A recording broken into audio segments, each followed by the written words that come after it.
Good day, folks. Welcome to Bridesmaid Academy, where we bring brilliance to every lesson.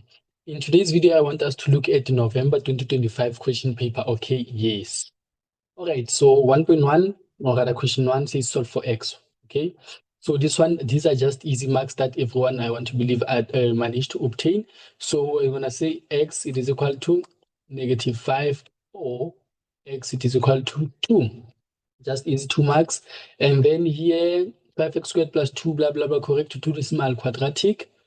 You know that x, it is equal to -b plus or minus square root of b squared. Oh, okay, sorry. First thing first, you need to apply zero factor, okay? Plus 9x minus plus 2, it is equal to 0. And then x, it is equal to -b plus or minus square root of b squared. Okay. B squared minus 4ac. Okay. The all divided by 2a. Then let's see how much x gives us quickly. X is equal to -b plus or minus square root of b squared minus 4ac. It's 2. Okay. I don't know why I keep on saying b, it is 2. All right. Divided by 2a. So we get that x, it is equal to -0.25, or rather not 2526, or x, it is equal to, let's see the other solution. X, it is equal to -1.54. Okay, yes. 8x squared is greater than 2x. Well, we apply zero factor again. 8x squared minus 2x is greater than 0. Then factor of 2x, and then I have x minus, not x, rather, 4x minus 1 greater than 0. Then I have critical values that x, it is equal to 0, or x, it is equal to 1 over 4. So this is a quadratic formula. I have 0, I have 1 over 4. Where is it greater than 0? Greater than 0, it is on this portion thereof. Okay, so therefore my solution would say, therefore, x is less than 0, or x should be greater than 1 divided by 4. Beautiful stuff. 1.1.4, 2 to the power of 2x minus 9 times 2 to the power of x plus 4. This is the same as 2 multiplied by 2 to the power of x all raised to the power of 2, by the way. Minus 9 multiplied by 2 to the power of x plus 4, it is equal to 0. You can let 2 to the power of x equal to k, and then you'll have 2k squared minus 9k plus 4. Okay, but I won't do it like this. Okay, and I won't do it like this. I already know that if I can assume that 2 to the power of x, it is my k. So I will want factors of 8 such that when I add them, they give me 9. It's going to be -8, -8, -1. So I'm going to have 2 to the power of x minus 1, as well as 2 to the power of x minus 4 is equal to 0. And then let me just confirm 2 to the power of x. Okay, this is 2 multiplied by 2 to the power of x. Okay, basically the same as saying 2k minus 1 and 2k minus 4. Okay, let's just confirm. Not 2k, k minus 4. 2k squared minus 8 minus, yes, okay. So the first answer is going to be 2 multiplied by 2 to the power of x, it is equal to 1. Or the second one, 2 to the power of x, it is equal to 4. 2 to the power of x, it is equal to 1 divided by 2, or 2 to the power of x, it is equal to 2 to the power of 2. Here, x, it is equal to 2. And then here, remember, 1 divided by 2, I can rewrite it as 2 to the power of -1. Therefore, x, it is equal to -1. Okay, so these are my beautiful solutions thereof. Okay, yes. Fine, let's move on to 1.1.5. Now we have SATS form. Okay, first thing first, let's square both sides. Let's square both sides here, but let's square both sides. When I square both sides, I'm left with square root of 1 divided by x plus 2. It is equal to, when I square that one, it's going to be 1 divided by x. And then I'm going to isolate the what? I'm going to isolate the square root rather.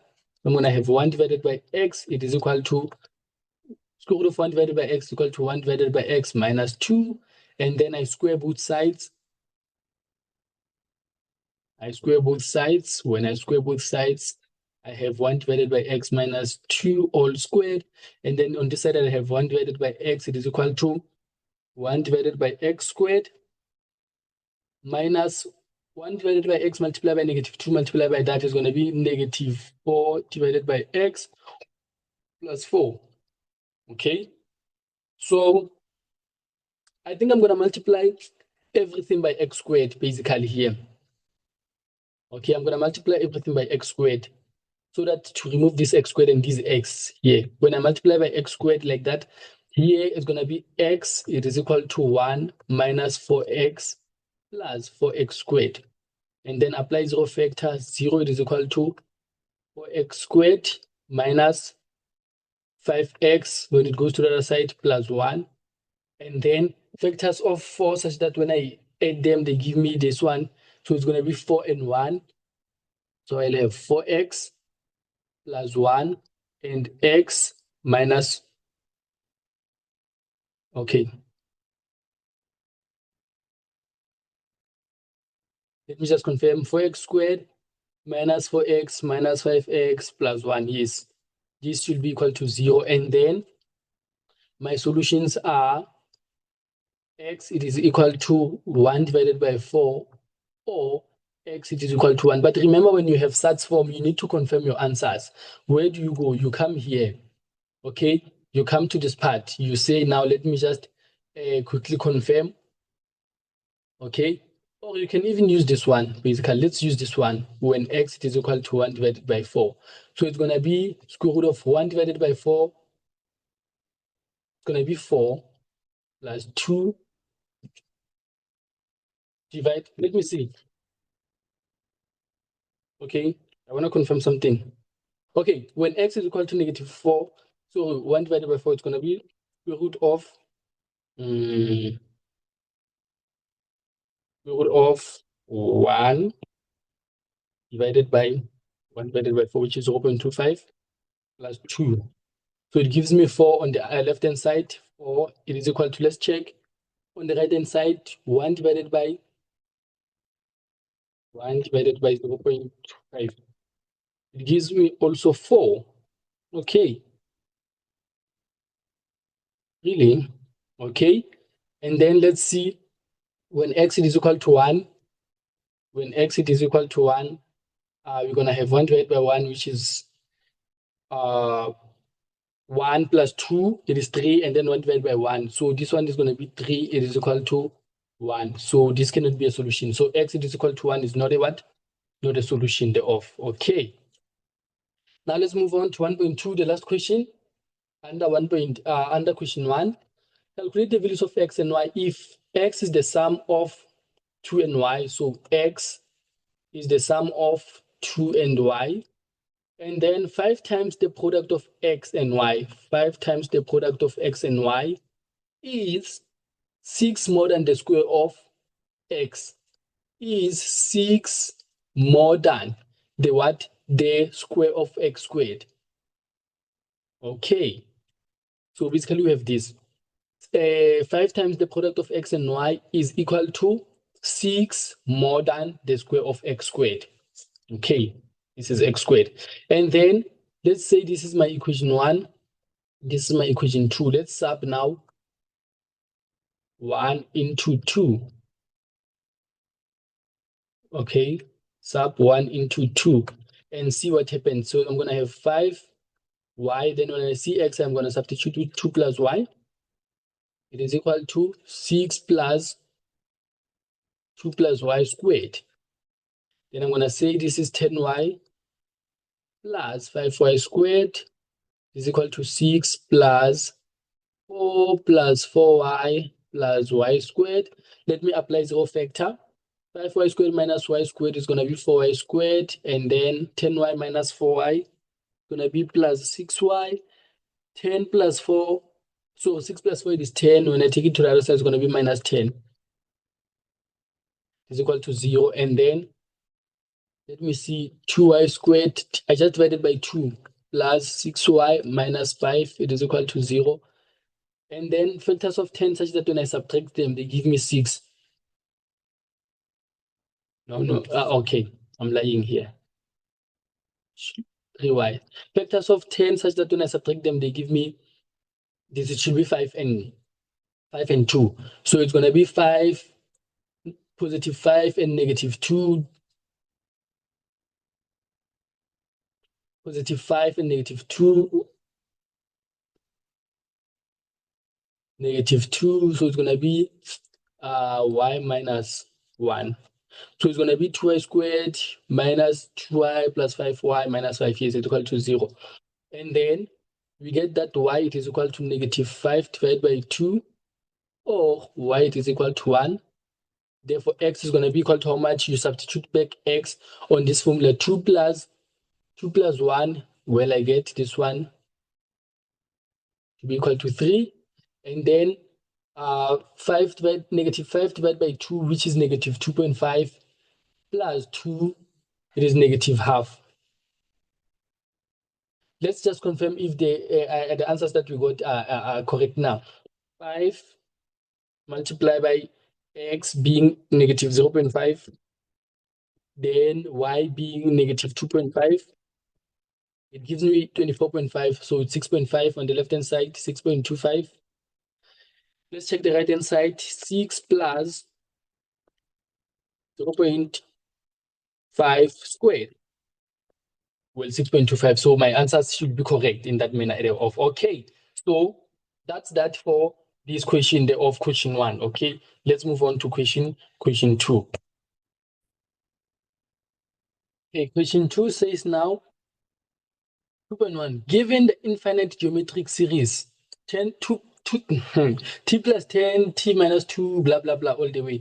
Show that t is equal to negative 2. Remember, what do we know about infinite or rather geometric series is that r is going to be t2 divided by t1, so which is still equal to t3 minus t2, blah, blah, blah.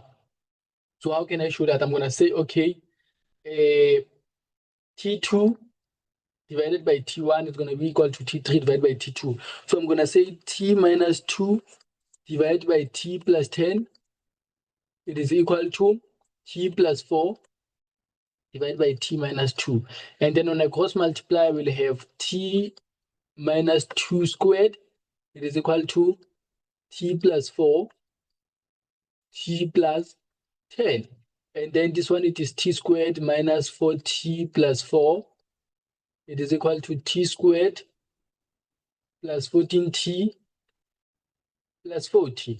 And then when I apply a zero factor of t squared and t squared will cancel, then negative 14t minus 14t is negative 18t.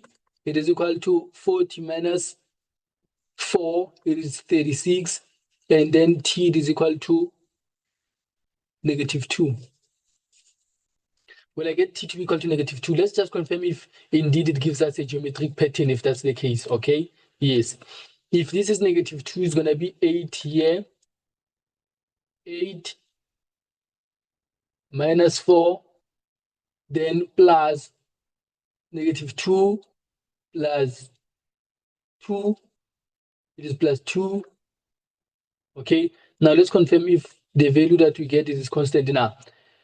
Negative 4 divided by 8, it is negative half. 2 divided by negative 4, it is negative half. So yes, 2 it is, t it is rather, it is indeed equal to negative 2. 2.1.2, calculate the value of t to the power of 25. Write your answer in the form of Tn is equal to b to the power of n. Calculate the value of t to the power of 25. Okay, so we now have our pattern to be equal to, our pattern, it is 8, negative 4, 2.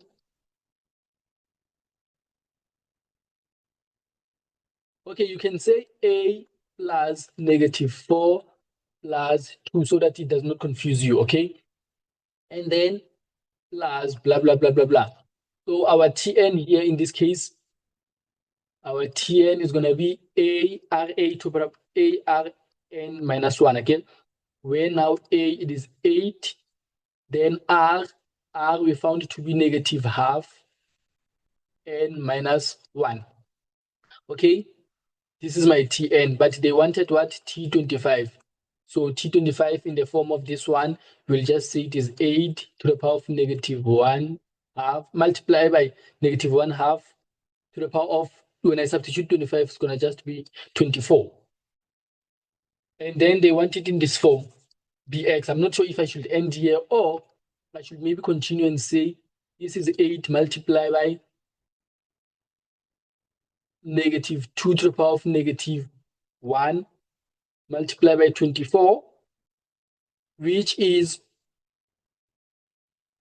the same as negative 24. And then, okay, and then let's see, 2 to the power of 3 multiplied by negative 2 to the power of negative 24. And then let's see, but the bases are not necessarily the same. Okay, so I don't know, but they want it in the form of b to the power of n. So I'm not sure if it's going to be negative 2, then 3 multiply, okay, 3 plus negative 24, which is negative 21. Am I correct? Okay, let's just confirm if my answer is correct. I'm going to just substitute 8 into negative half to the power of 24. It gives me, when I substitute it here, it gives me 1 divided by 2097152. Let's confirm if this is the same now. Okay, but I doubt it's going to be the same, because this negative here, I just can't put it outside just like that. Let me just confirm. Negative 2 to the power of negative 21. Well, in this case, it gives us a negative answer. Well. Okay. Okay, I'll just leave it here. Okay. If there is any further simplification, then it's fine. 2.1.3, calculate the sum of the infinite series. The sum, okay? They tell you that it is an infinite series, right? So remember, we say Sn is equal to A, 1 minus R, okay?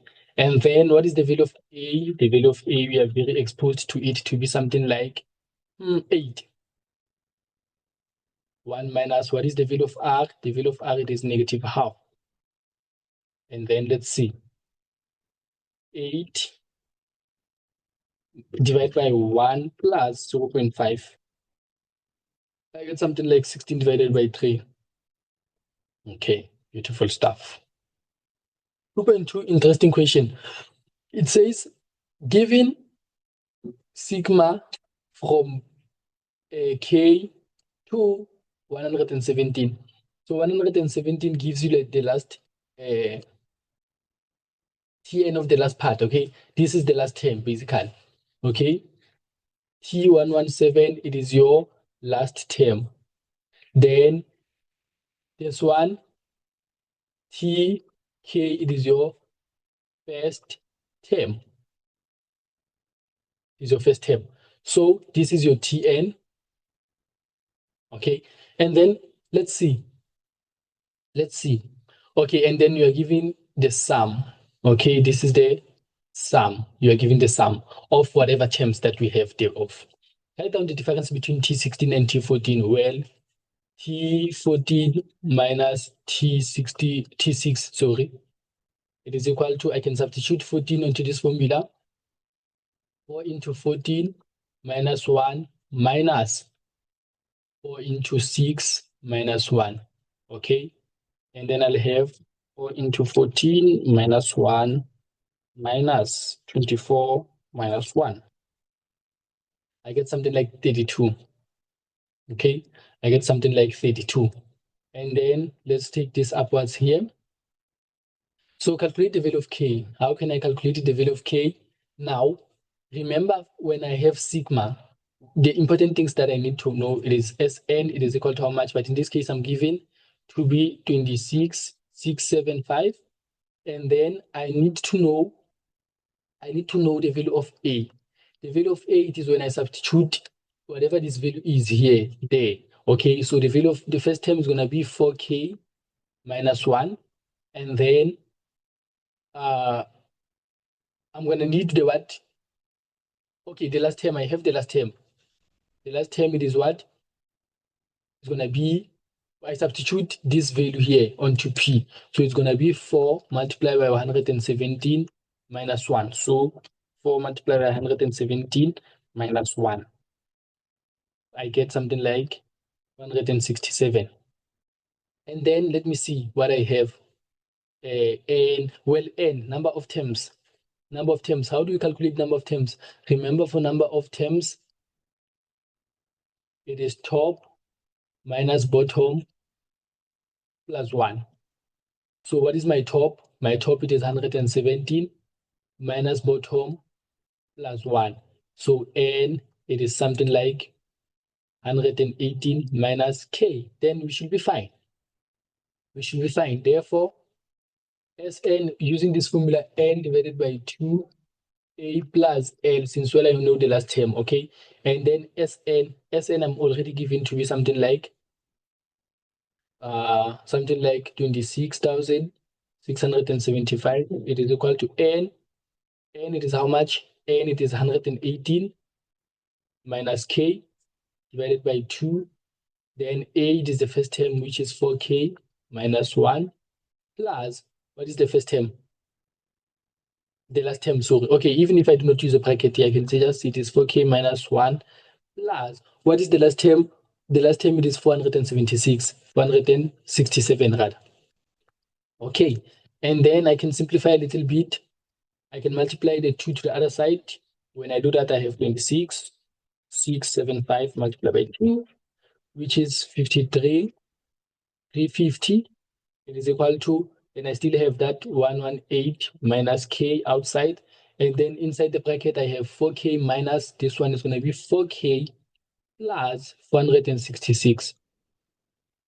Okay. Am I correct? Yes. And then let's simplify it a little bit. 53,350. It is equal to 118 multiplied by 4K. It is 472K. And then 118 multiplied by 466. It is 54988. And then minus 4K squared. Minus 466K. Now let's apply zero factor. Let's take the 4K to the other side. It's going to be positive 4K squared. And then this one minus this one, 472 minus 466 is positive 6. But when I take it to the other side, it's going to be negative 6K. And then 53,350 subtract 54988. And it's going to be something like negative 1638. And then let me equate that to 0. And then I can take 2 as a common factor. When I take 2 as a common factor, I will have something like 2K squared minus 3K minus, let me see, 1638 divided by 2. I get 1819. Okay. Then let me see, 1819 multiplied by 2, such that when I subtract, divide by 21. Okay.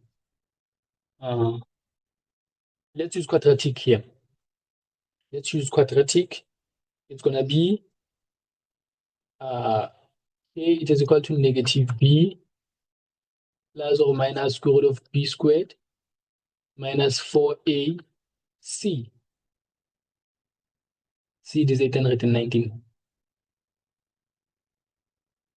Then divided by 2A. Okay. Then let's see if our calculator can help us in this case.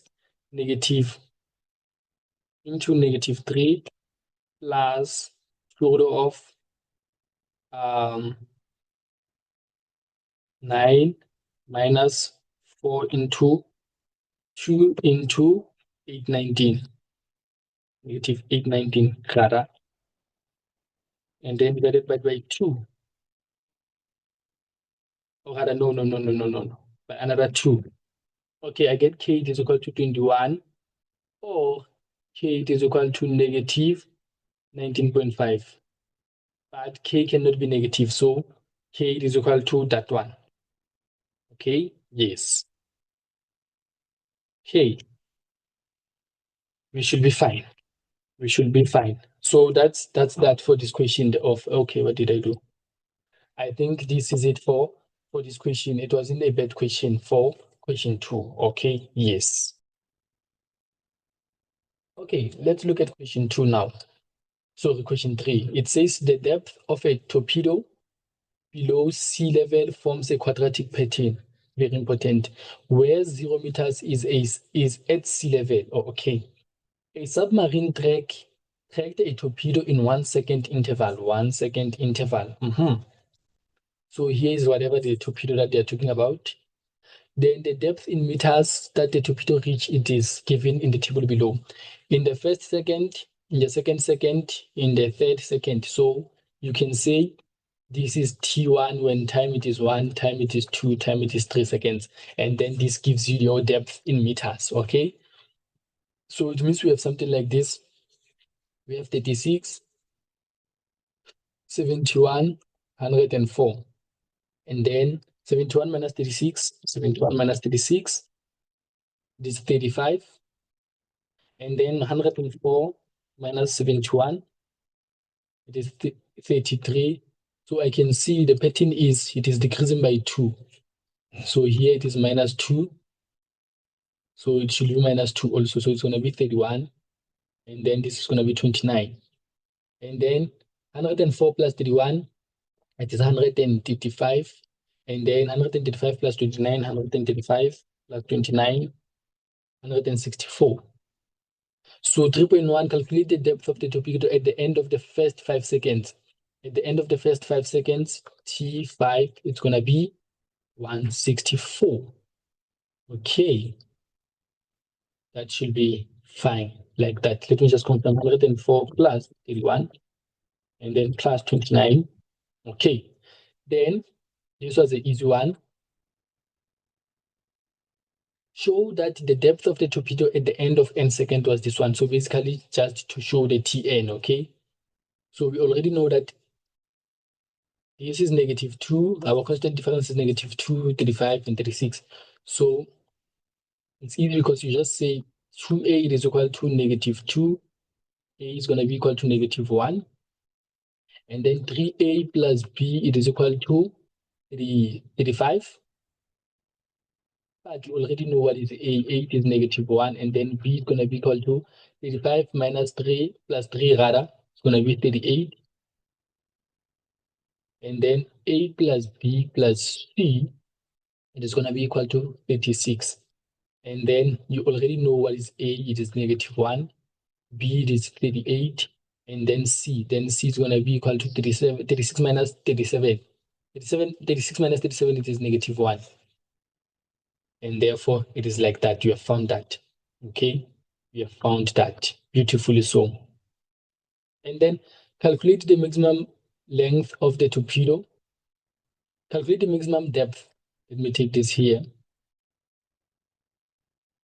Okay. Calculate the maximum depth that the torpedo reached. The maximum depth. Remember, every time when they say maximum, okay, when they say maximum, remember this forms as a quadratic pattern, by the way, that is said like this.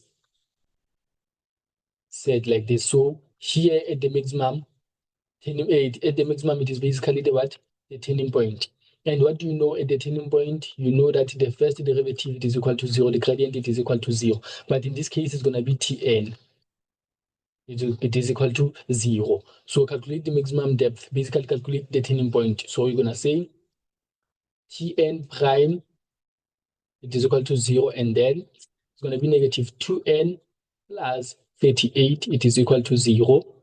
And then n is going to be equal to 38 divided by 2, 38 divided by 2, I'm going to get 19. and then T19, which is the maximum depth, is going to be negative 19 squared plus 3819 minus 1. Let me see if I, yes. Negative 19 squared plus 38 into 19 and minus 1. Then I get something like 360. I get something like 360. Basically, it is the same as finding the coordinates of the turning point. Some may use this one, and it is equal to negative b divided by 2a, where now it's going to be negative b. B is 38. 38 divided by 2a, it is negative 1. And then you get that your n, it is something like 19. And then the process will be the same here. Remember the turning point, when you use a quadratic formula, you can find it like that. And then the last question says, after how many seconds was the torpedo at 104 meters below sea level for the second time? So remember, it was on 104 meters on the first 3 seconds, okay? But since I told you that this is a quadratic, if somewhere here it was 104 meters, so it's gonna go back to the maximum, and then it's gonna come back to that same same height, but at a different time interval now. Okay. So remember, a parabola, it is symmetrical. A parabola, it is symmetrical. So yes. So let's find that. So we're gonna say Tn, we want to get Tn, it is equal to 104. So negative n squared plus 38n minus 1, it is equal to 104. And then negative n squared minus plus 38n minus 105, it is equal to 0. Allow me to take negative as a common factor. When I do that, I get n squared minus 38n plus 105. Okay, it is equal to 0. 105 divided by 80, 35. Okay, so it's going to be n minus, I know the first factor already, for sure, the first factor I know it should be 3, because when n it was 3, which is 3 seconds, it was 104. So n minus 3 should be a factor, and then the other factor should be n minus 35. And then n it is equal to 3, or n it is equal to 35. But for the second time, T35 for the second time. Okay, it was T35 for the second time. So yes. Okay, question 4 says, the graph of f of x, it is equal to log 1 divided by 3 to the power of x is drawn below. Point A, it is the x-intercept of f, and 3t lies on f. Remember, the coordinate of A are just the x-intercept, and it's going to be 1 and 0. Okay, yes. Calculate the value of t. How can I calculate the value of t? So I just need to substitute into my formula. So I'm going to say y, it is t, and then log 1 divided by 3 to the power of x, it is 3. And what I normally tell my students is that when you have y, it is equal to log a to the power of x, when you're trying to solve for x, just say x, it is equal to, and then these two will swap the positions, and then it's going to be a, just write a as it is, and then swap x and y. Okay, x is already swapped here, so it's just a matter of swiping y. Okay, so similarly here we're going to say I'm solving for what? Oh, in this case I'm solving for t. It's easy. Okay. Or in case t was here, you're gonna follow that analogy there of. Okay, so this one just needs you to punch your calculator, and then how much do we get? Log 1/3 all raised to the power of 3, negative 1. So we get that t has a coordinate of 3 and negative 1. Okay, not bad. Write down the coordinate of a, that one we know of by heart, 1 and 0. Okay, 1 and 0. If you're not sure, you can let y equal to 0 and then become a mathematician. Okay, yes. Determine the inverse. Okay, the equation of the inverse in the form of y. Well, it's easy. Every time when you have log, let's say f of x, it is equal to log a to the power of x. Its inverse is going to just be a to the power of x. Only this part. only this part without log. Okay, so it's easy. This one I won't do the swapping of x and y. It's gonna waste my time. I just say it is 1 divided by 3 all raised to the power of x. Just easy like that. Just easy like that. When they were, if you were given this and say find the inverse, you're just gonna put log and just write it like that. Okay, write down the equation of the asymptote of this one, of the inverse. Now, the inverse, it is an exponential function, which, and now the value of b, it is between 0 and 1, so it is a decreasing function, okay? So, but the asymptote, it is y should be greater than 0. Let me just prove it. The equation is going to be like this. Going to be like that, such that we have 0 and 1 here. Yes, and then if the this has a coordinate of 0 and 1, and then this will just be my function of the inverse. And then the asymptote, it is now this line, the x-axis. And the x-axis, it is y, it is equal to 0. Okay, y is equal to 0. So my function is defined for y is an element of everything above 0. Okay, every value of y is greater than 0. So hence now this one. Or if in case you don't want to draw it, you can say, remember that the, okay, no, I'm lying. This is this is the range that I did here. So it is y is equal to 0. What I did was the range. So the equation is y is equal to 0. So about that. Determine also draw the graph of the inverse on the same set of axes in the answer book. Clearly indicate the intercept with the axis, the coordinate of one other, blah, blah, blah. Okay, since we have already drawn it here. Okay, let me redraw it again. Ne? What I'm gonna do, remember my inverse has a function, has a graph of 1 divided by 3 all raised to the power of x. So it is a decreasing function. Again, and now I know that the y-intercept will be 1 and 0. If the x-intercept it is 1 and 0 here, we flip that coordinate to be 0 and 1.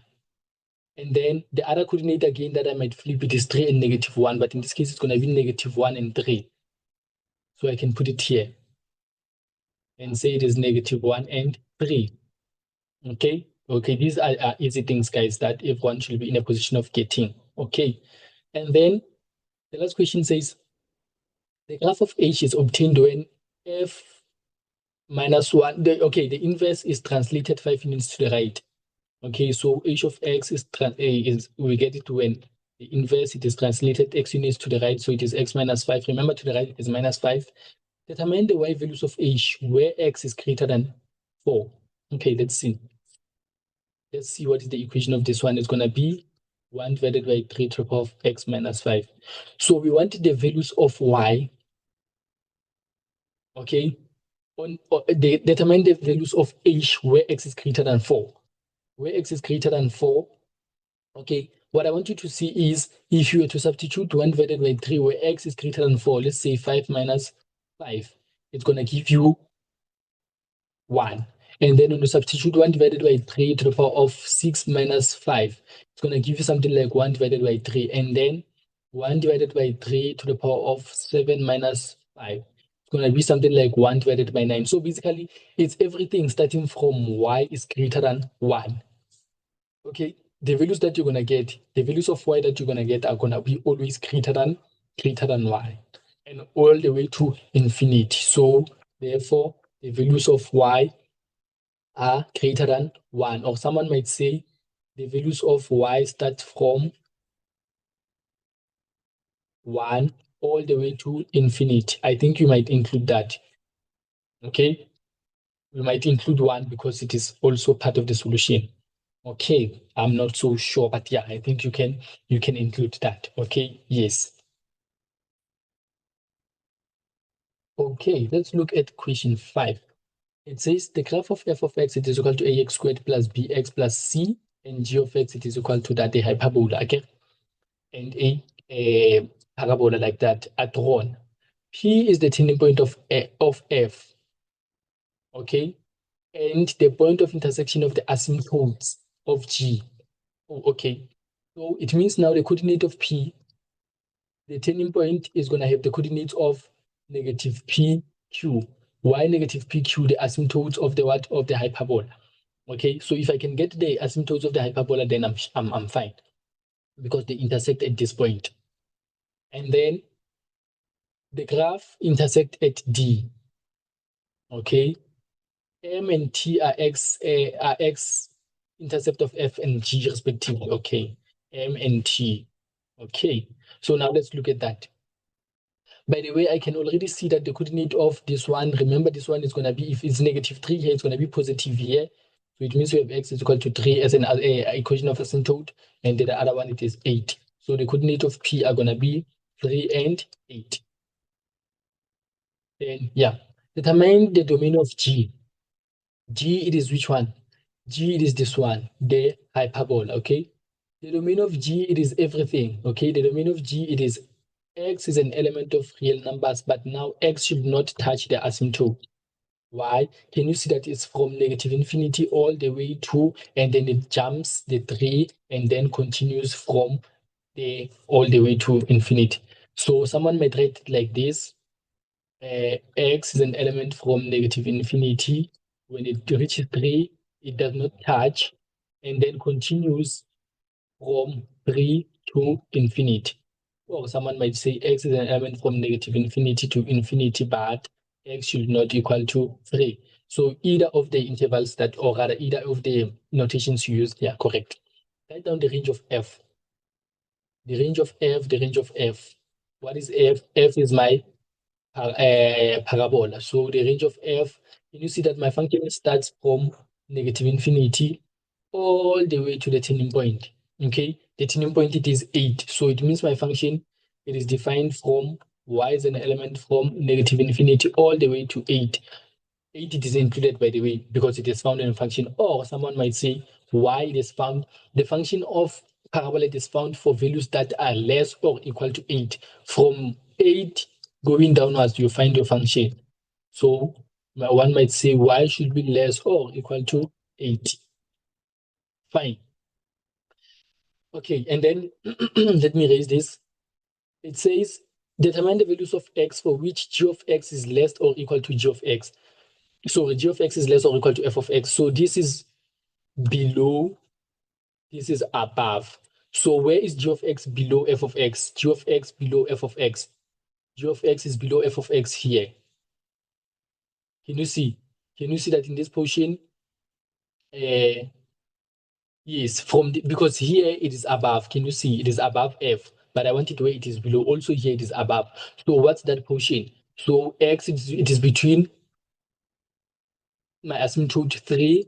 I can't include 3, even though the interval said equal here, but I can't include the asymptote because the graph, this one does not touch, as well as what? The x coordinate here is 5. But 5, I can include it because they are touching there, okay? So my solution is going to be x is an element from not from 3 to 5. The examiner like to catches you because you like to include 3, even though because they say this, but you should be aware that 3 it is an asymptote. Someone might write it like this: 3 not included, but 5 included. Where is f of x less than 6?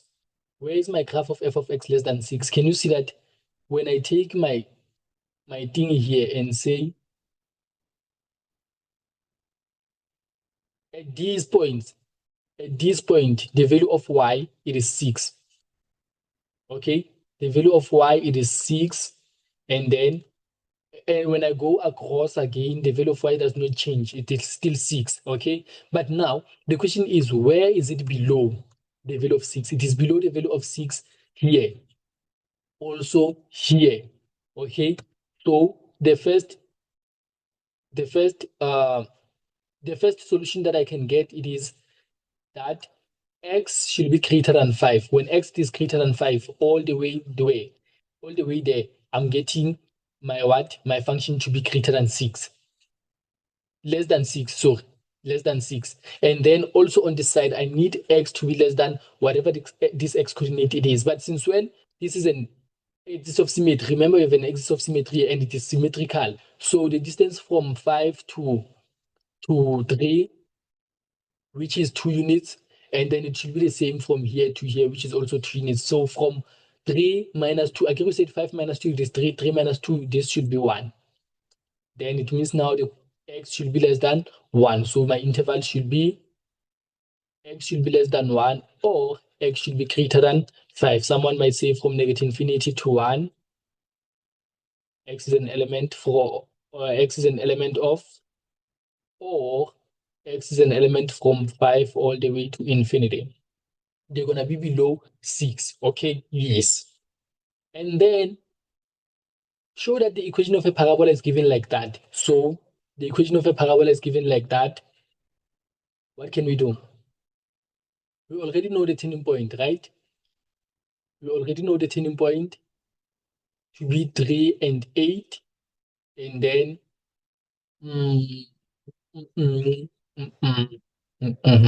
okay, now let's do this. We already know the turning point, it is equal to the turning point, it is equal to what is this? 3 and 8. So I can say f of x, let it be equal to, let's use this formula, okay? X plus p squared plus q. And then I'm going to say f of x, it is equal to, let me just change this to y. Y, it is equal to a, and then x, p, remember on the graph, it is positive 3. Therefore, it means on the equation is going to be minus 3 squared plus q, it is just 8. And then I'm going to sub any point on that graph, substitute any point on that graph. I'm going to substitute 5 and 6. I'm going to substitute 5 and 6 for me to get the value of a, and then it's going to be y, it's going to be 6, it is equal to a into 5 minus 3 squared plus 8. And then when you do mathematics, 6 minus 8 is going to be 2. And then I'm going to have negative 2 is equal to 5 minus is equal to 4a. And then 8 is going to be negative half. When 8 is equal to negative half, I can come back and say f of x, it is equal to negative half. And then x minus 3 squared plus 8. And then it's just a matter of me becoming a mathematician here. X squared minus 6x plus 9 plus 8. And then when I do my mathematics, it's going to be negative half x squared plus 3x minus 9 divided by 2 minus 9 divided by 2 plus 8 is the same as negative 9 divided by 2 plus 16 divided by 2, which is just 7 divided by 2. Okay, so this is how I can now go about that question. If there is an easier method, then so be it. But this is the one that came first into my head. Calculate the length of MT. How can I calculate the length of MT? How can I calculate the length of MT from M to T? Guys, this is easy. This was an easy, how many marks? This was an easy 6 marks, because first thing first, you need to find the x-intercept of F and the x-intercept of G. So let's do that. Let's find the x-intercept of G.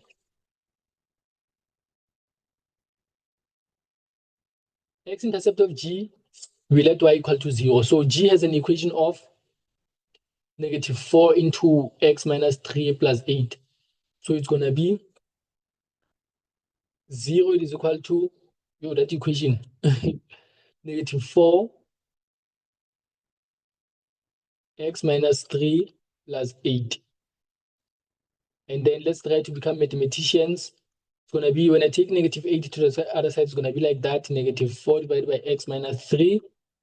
And then when I still simplify further, it's going to have x minus 3. It is going to be equal to, when I take this to the other side and then divide by negative 8, it's going to just be a half.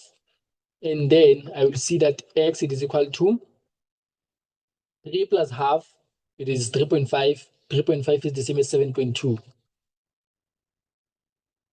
Am I correct? Let me just confirm that. 3 plus a half. Yes, this is 7.2. And 7.2, it is approximately 3.5. Is it fine that this should be 3.5? Let's see. Should be, yes, because since, well, this is 3, yes, this can be 3.5. So you can say where x is 7 divided by 2, y was 0. Now let's calculate the coordinate of M, f of x, x-intercept. Okay, for x-intercept, for x-intercept, I let y to be equal to 0, and I have what? Negative half x squared plus 3x plus 7 divided by 2. I'm going to multiply everything by 2, by the way. When I multiply everything by 2, I'm going to have 0. 0 multiplied by 2 is still 0. Actually, I'm going to multiply everything by negative 2. Okay. When I do that, I'm going to have x squared minus 6x minus 7. Then factors of 7 such that when I subtract them, they give me 6. I'm going to have 0 is equal to x minus 7, x plus 1. Okay.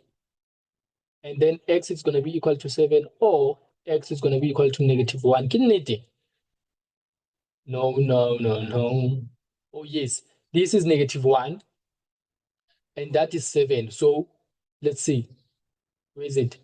So this one, you can say the coordinate of M are negative 1 and 0, but we are interested in M, okay? So we'll just say this was T has a coordinate of 7 divided by 2 and 0, and M has a coordinate of negative 1 and 0. And then how do I find the distance MT? MT is x right minus x left. Okay, remember when you find a horizontal distance, it is x right minus x left, which is now x right, it is the same as x of t minus x of m. And then x of t, it is 7 divided by 2 minus of the formula minus 1. And then this will be just 3.5, then 4.59 divided by 2. Am I correct? 7.5, 7 divided by 2 plus 1, 9 divided by 2, which you can say MT, it is equal to 4.5 units if you like. Okay. Now determine the equation of the tangent to F at D. The equation of the tangent to F at D. So when I have a tangent to F at D, let's say it's going to be something like this. Okay.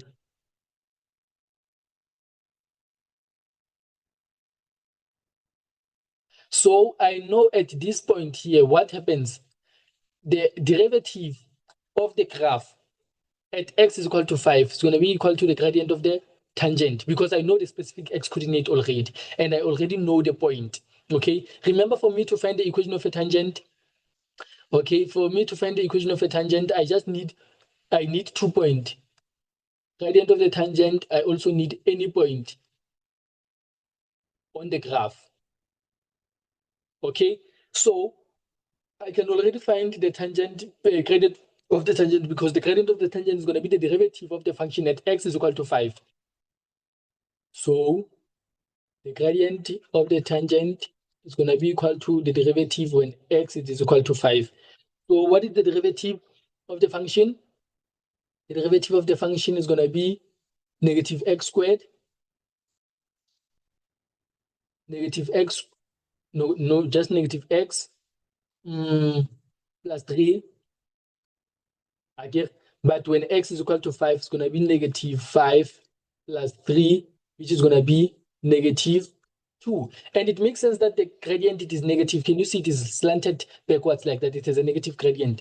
So, and then I'm going to need any point. Y minus y1 is equal to m into x minus x1. And then I'm going to substitute that point, which is 5 and 6. And then I'm going to have y minus y1, it is 6. Gradient, it is negative 2. X minus x1, 5.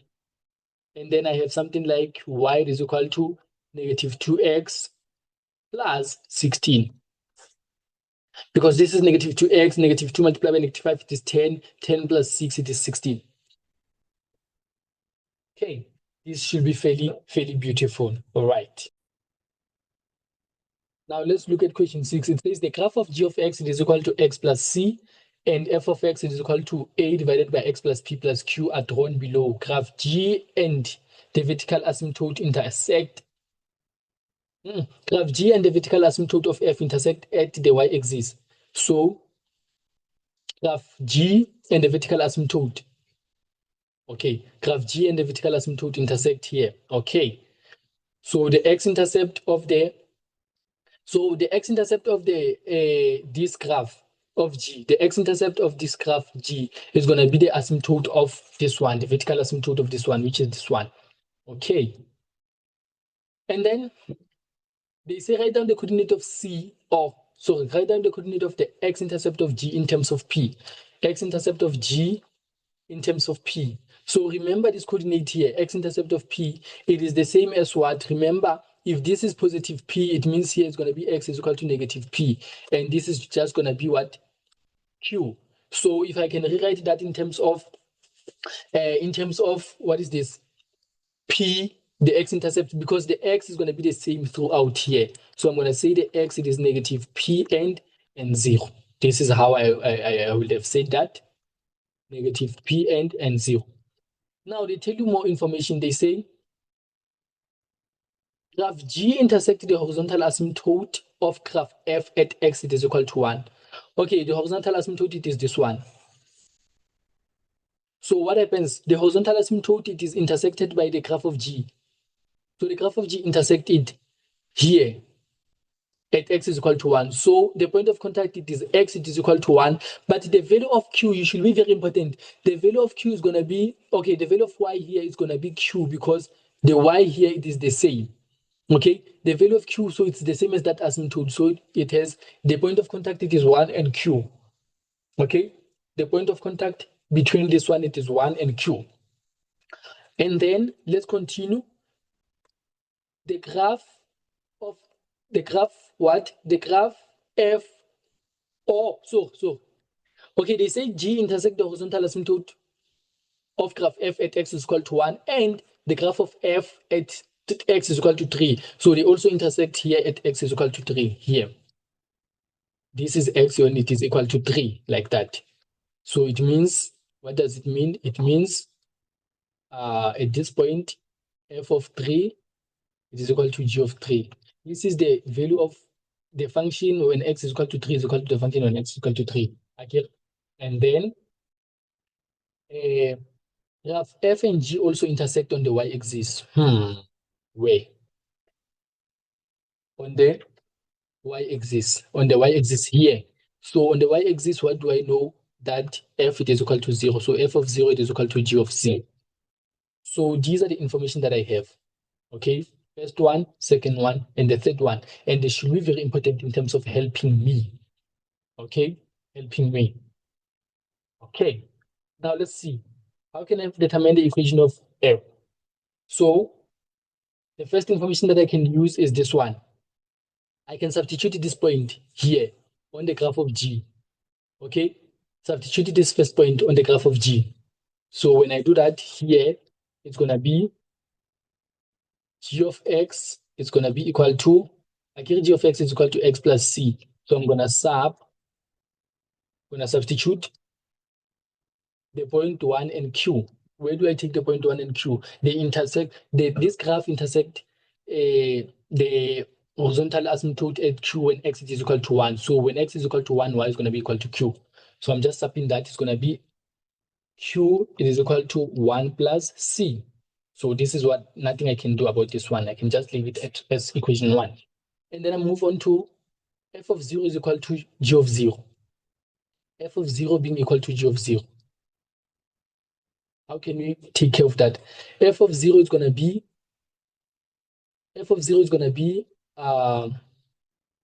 remember f of x, it is a into x plus p plus q. So f of 0 is going to be, when I let x equal to 0, it's going to be a divided by 0 plus p plus q. It is equal to g of 0. G of 0 is going to be just c, because when I substitute 0 here, it's going to be c. But now, you still remember what p is. P, it is the same as now the x-intercept of this point. So c, it is the same as, remember, I can rewrite this one. The point here to be something like, this is the x-intercept. Okay? So for x-intercept, I let y equal to 0. So it's going to be 0 is equal to x plus c. Then x is equal to negative c. So This point can also be rewritten as negative c and 0. But they asked me to write it in terms of p. But now, can you see now these values should be the same? It means negative p is equal to the same as negative c. So it means in place of p, I can just substitute c. In place of p, I can substitute c. Okay? C, take note that this coordinate can be rewritten in terms of x. In terms of c, can be rewritten as negative cn and 0. So can you see if negative p is equal to negative c, it means p is equal to c. Okay, this is very important to notice. And then if I have that, but I still realize that, okay, so I can say, but now what is q? Sub q, remember I found q to be equal to 1 plus c. So I can say a divided by c plus 1 plus c, it is equal to c. And then I have a divided by c, it is equal to c minus c, it is 0. Then this when I take it to the other side, it's going to be minus 1. So a is going to be minus c. Okay. If 8 is equal to minus c, any other information that can help me, I now move on to the information where that says f of 3 is equal to g of 3. F of 3 is equal to g of 3. F of 3 is going to be what? I'm going to substitute a into a 3 minus c. Okay, 3 plus c plus q, where q I'm going to come back to that. Then x on this equation is going to be 3 plus c. But remember what is q? Q, it is 1 plus c. And then I'm going to have something like 3a divided by, what is this? Oh, I already know a, by the way. A, it's supposed to be negative c. I can say negative c divided by 3 plus c. It is equal to c when it goes to the other side, it's going to be c minus c. And then 3 minus 1, it is 2. And then when I multiply that like that, it's going to be negative c. It's going to be equal to 2 multiplied by 3, it is 6 plus c to c. And then I get that when I take c to the other side, it's going to be negative 3c, it is equal to 6. And then it means that c is equal to negative 2. But if c is equal to negative 2, I can already come back here and say, therefore, a is equal to 2. Okay, and then what do I need? The equation of f. So the equation of f, I can now say f of x, which was a divided by x plus c, or p. C is the same as p, q. So the last thing that I need to get is c. I mean q. Q, I can come back and say q is going to be equal to 1 plus c is how much? Minus 2. So q is equal to negative 1. Okay, so yes, let me use a different color here and say a is equal to 2, and then c is equal to negative 2, so that we differentiate our answers. So I'm going to say therefore, okay, it means the equation of f of x is now what? A is how much? 2x minus 2 minus 1. Does it make sense? We should also confirm that our answers, that do they make sense? A is equal to 2. When a is greater than 0, we draw on the first as well as the third quadrant, and that's correct. And then our asymptote, it is at q. Q is less than 0. Okay, in this case, is it less than 0? Yes, because can you see it's less than 0? It is here, below here. Okay, and then the horizontal asymptote, okay, it is negative, because here it's going to be positive. So it means when we go to a graph, it's supposed to be positive 2. Does it make sense that our answer is positive 2? Yes, it is on the positive ones. So this is how we will have maneuvered around this question. And then they say, describe the transformation that G must undergo to become an axis of symmetry of F that cuts F at 2 points. Okay, axis of symmetry that cut at 2 points. So basically, we want this graph to be this one, the axis of symmetry that we know that passes through these points. remember we have the one that is positive and the one that is negative, but the one that's going to cut into two is going to be this one. It needs to pass through the point of contact here. This is the graph that we are looking for, the asymptote rather that we are looking for. Okay, not sure if it's, but yeah, just basically that. So this is there. Remember, this is an equation of y is equal to, we can go back and check x plus c. C we know is -2, right? So this has an equation of y is equal to x minus 2. And then this one will have an equation of what? Now, let's find the equation of the asymptote. The equation of the axis of symmetry with a positive gradient, because can you see the one that cuts the graph twice? It is the one with a positive gradient. So how can I do that? It's easy, because I can say equation of axis of symmetry. Okay, equation of axis of symmetry. It's gonna be y, it is equal to x minus 2 minus 1. Remember, I take this part. And then this is just y is equal to x minus 3. And then now we know that g of x has an equation of x minus 2. So how can I shift this? Which transformation must be under, that you must undergo so that this becomes, so how can I g of x be transformed to y is equal to x minus 3? So can you see that we need to shift this graph 1 unit downwards? So you're going to say, therefore, shift G 1 units. Okay, it's just 1 unit downwards. And then you should be fine. Okay, it was a very beautiful and a busy question 6. Unusual. All right. Yes. Right. Let's look at question 7. Financial mathematics. It says, a travel company informs Roberts that a holiday to a certain destination cost 40,000. Now, the company predicts that the cost of the holiday will increase by 7.8 per annum. Okay, per year, yearly. It's like inflation. What will this holiday cost in 5 years' time? Okay, this should be fairly easy. And then we know my principal amount is 40,000.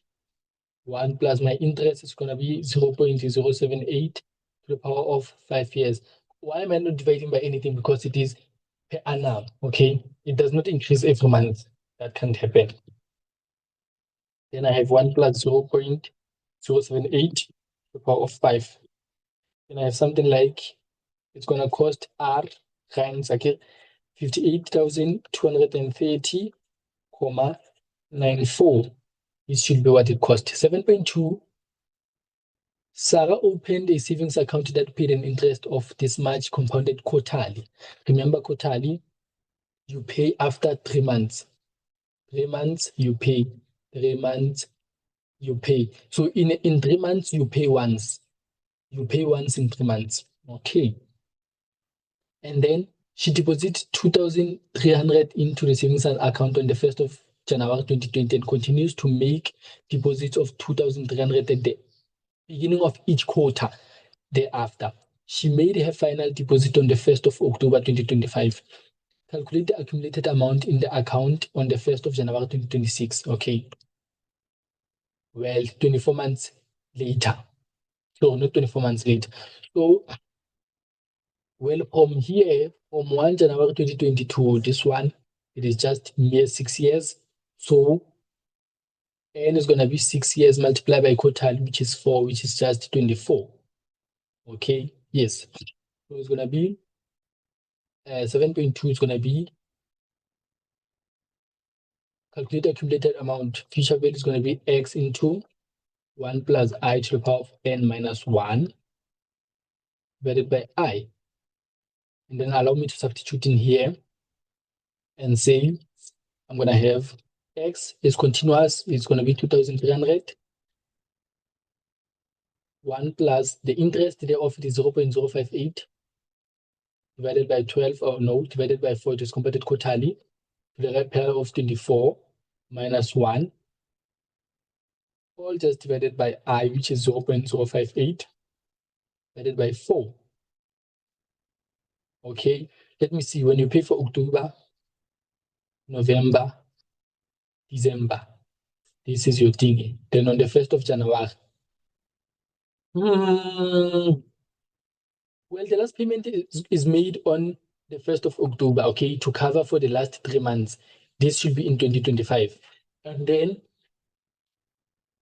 the money should be collected because this is the 3 months that she completed, okay, paid, we already paid. And then she fetches her money on the 1st of January, okay, where she is supposed to go to, oh yeah, I think it's 24. I was thinking if there's a possibility of adding 1 month that it stayed here, but I don't see it. If maybe I'm wrong, if I'm wrong, then yeah, it does happen, but this is how I see it. Remember, this is not an official memo, by the way. It's just a prediction. 2,300, 1 plus 0.058 divided by 4, all raised to the power of 24, minus 1 divided by 0.058 divided by 4. Then I get something like 65,462.39. Okay, yes. Cool. The bank granted Rajesh a loan of 900,000 on 28 February 2024 at an interest rate of 6% per annum, 6.8% per annum compounded monthly. Rajesh was unable to pay the first 3 months. Okay, Rajesh, that was not a good thing to do. Was unable to pay to make the first 3 payments. He made his first repayment of 100,000 on the 30th of July. So remember, when you took a loan on February, you are supposed to start paying in, let's say 28, okay, let's say 30 of March, and then continue again 30 March, April, and then 30 May. But now, he started paying on the 30th of June. So as they say, he skipped 3 months.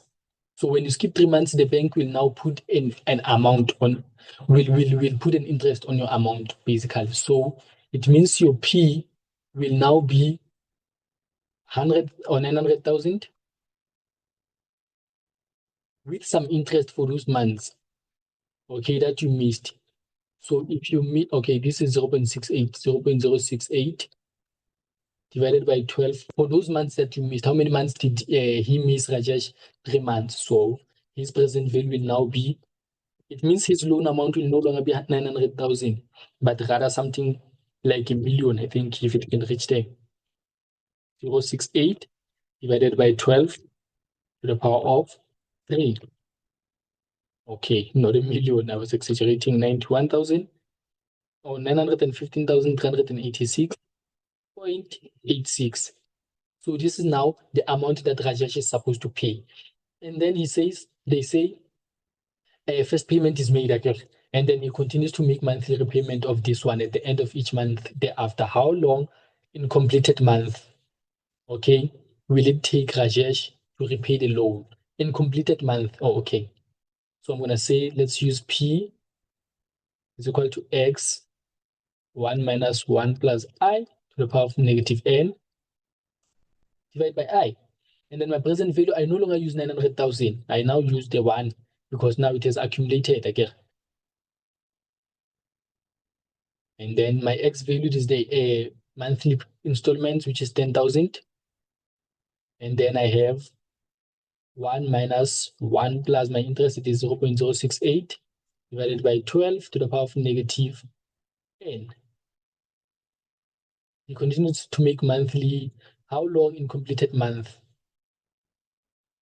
Month. Also, they want it in month, so I'm going to say negative N. Okay, let me put it as N. And then divided by the interest to be 0.068 divided by 12. So let's go around that mathematics. So I'm going to multiply this by that. And then I'm going to say answer multiplied by 0.0 0.068 divided by 12. And then whatever the value that I get, I'm going to divide by 10,000. When I divide by 10,000, I get something like 0.5187192, blah, blah, blah, blah, blah, blah. So now be equal to 1 minus, what is this? 1 plus 0.068, 1 plus 0.068 divided by 12. It's going to give me something like 3017 divided by 3,000. To the power of negative n. And then I can take 30 as 17 to the power of that one to the other side.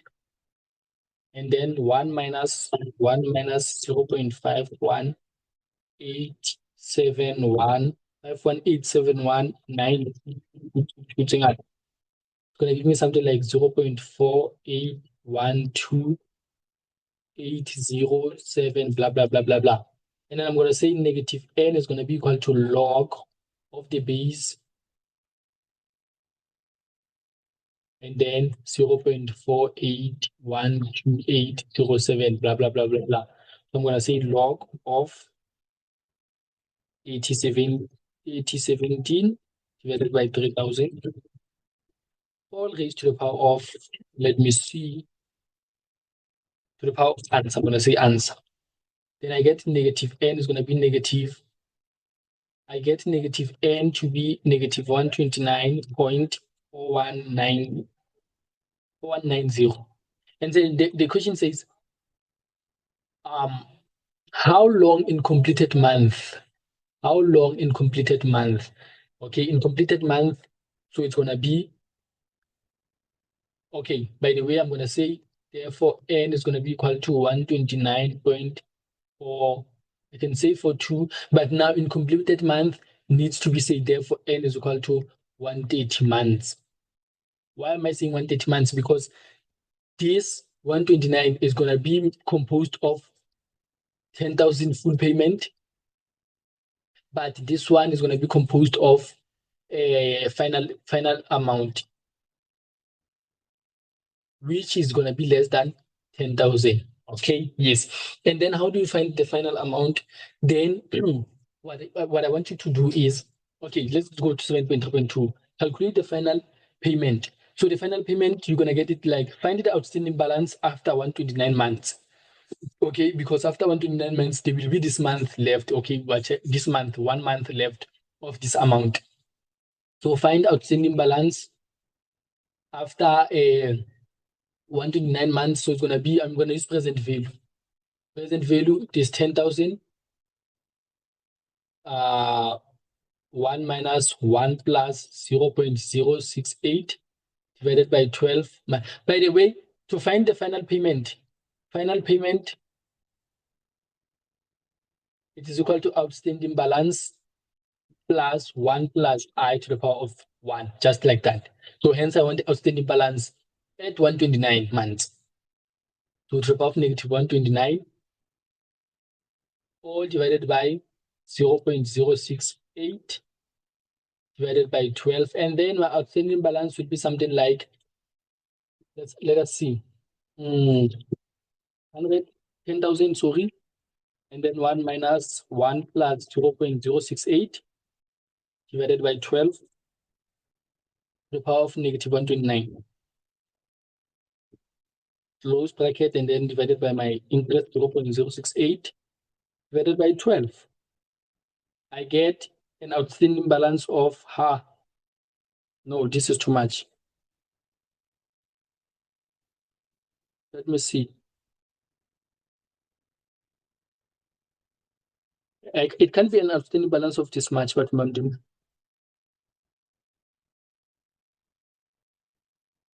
So just a little bit, I want to confirm something.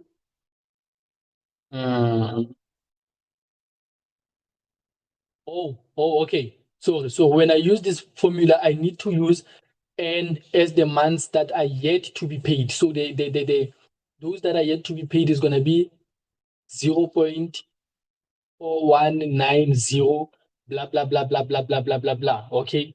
So okay, now I see. Sorry about that. It's supposed to be negative 0.4190 blah blah blah blah blah blah. And then I see it's gonna be, oh my God, I removed it. 10,000 and then into 1 minus 1 plus 0.068 divided by 12 to the power of negative 0.4190. I'm going to leave it at 4190 and then divided by my interest, which is 0.068 divided by 12.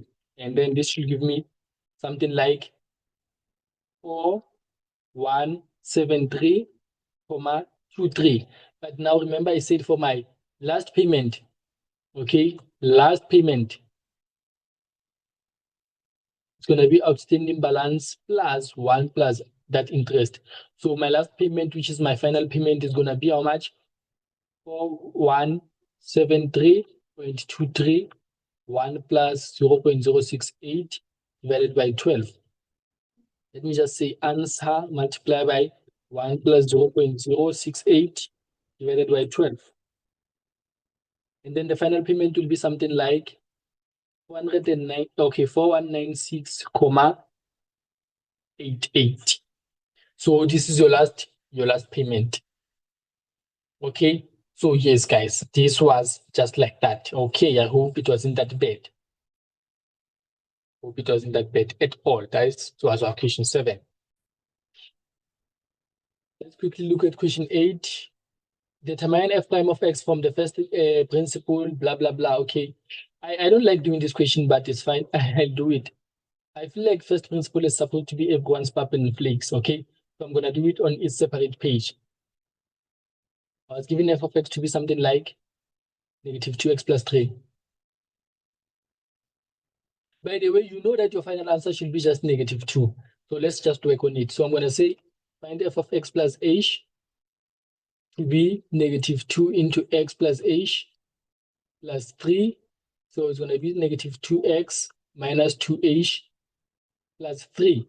And then I want f of x plus h minus f of x going to be negative 2x minus 2h plus 3. It is equal to minus. When you subtract, you should subtract this one, negative 2x plus 3. By the way, when you do this f of x plus h minus f of x, whatever that you had in f of x should all be removed. Let's see what I'm trying to talk about. Can you see that this one is going to be negative, it's going to be plus 2x, negative and minus 3x. And when I do that, can you see that the negative 2x and plus 2x plus 3 and negative, okay, where do you take the x? Minus 3. And I'm going to just be left with negative 2h. And then I go to my formula, f prime of x, using the first thingy. First principle is limit as h approaches 0 of f of x plus h minus f of x, all divided by h. And then I'm going to have limit as h approaches 0, f of x plus h minus f of x, it is negative 2h, divided by h. And then h and h cancels. So I'm going to have limit as h approaches 0 of negative 2. Well, it's just a constant, so it's going to be negative 2. This was just as easy as like that. Then determine g prime of x if you are given that g of x, it is that. So this is easy. You're just applying derivative rules. The answer is going to be negative 12x to the power of 3 plus 2. Determine dy dx if y is equal to this. First step, you separate them. Y, it is equal to, you separate them, plus 1 divided by x squared. Remember, whatever that you're differentiating with respect to should not be in the denominator. This is still y, by the way. So I'm going to have here 2x squared plus x to the power of minus 2. And then I can say dy dx, the derivative of y with respect to x, is going to be now 4x minus 2x to the power of negative 3. So it's supposed to be 3 marks, by the way. But yeah, this is that, guys. This was just easy marks for question 8. Question 8 was just easy. Question 8 was just easy, guys. Okay, now let's now do the final touch-ups on question 9. Okay, so it says sketched below is the graph of f of x is equal to x minus 8x squared plus 5x plus 14. A, B, and C are x-intercept of f respectively. A, B, and C. D and E are the turning points. Okay, fine. These are the things that we already know, guys. We don't need to be scared of. Calculate the coordinate of E. E is what? The turning point. We know at the turning point, the first derivative, it is equal to 0. So it's just easy stuff. So what is my first derivative? My first derivative is going to be 3x squared. So 3x squared minus 16x plus 5, it is equal to 0. And then factors of 15 such that when I add them, it gives me this. It's going to be 15 and 1. And then so it's going to be 3x plus 1 and 5, no, and x plus 5. No. Let me see. Both of them should be negative. Okay. So I have 3x squared minus 15x minus x. Okay, sharp. Then I have x, it is equal to 1 divided by 3, or x, it is equal to 5. Something doesn't add up here. Oh, yes, it does add up. So here, the coordinate here, it means x is going to be 1 divided by 3 with whatever y value. But we're interested in this one on E. At E, at E, it's going to be 5 and the y value. So we're going to say f of 5 is going to be x cubed minus 8x squared plus 5 into 5 plus 14. Is it like this? Negative 8, yes. Okay, let's now quickly confirm on our respective calculators. How much do we get? When I have 5 cubed, no, not squared, 5 cubed, minus 8 times 5 squared, which is 25, plus 25 plus 14. I get 89. So the coordinate of this one, it is 89. Sorry. If I wanted to go the coordinate of D, well, it wouldn't have been that difficult because I just substitute 1/3, okay? For which values of x is f concave down? For something to be concave down, for concave down, the second derivative is less than 0. For concave up, the second derivative is greater than 0. So now let's set our second derivative to be greater than, okay, concave down to be less than 0. What is my second derivative? I already know my first derivative to be equal to 3x squared minus 16x plus 5. So my second derivative is going to be just 6x minus 16. Let me just confirm 6x minus 16 should be less than 0. And then x should be less than 16 divided by 6, 8 divided by 3. Let's see, 8 divided by 3, it is approximately 2.667. So it's somewhere here. 2 point, let me write it as 8 divided by 3. And whatever that respective y value. So this is my point of inflection, okay? Okay. So yeah, and you can see for it to be concave down, it should be less. So can you see this here? Okay. It's fine, guys. What you can do, you can find the second derivative and equate it to 0, find the x, and then look at your graph. Now, 9.3, it says the coordinate of B are 2 and 0. The coordinate of B are 2 and 0. So we have 2 here as the x-intercept. Use your graph to determine the values of x for which f of x multiplied by the second derivative is less than 0. So I need to draw the graph of my first derivative, and the second derivative rather. So I know my second derivative, I know that when I derive my cubic function, it's going to give me a parabola like this, and the point of inflection is going to be the turning point.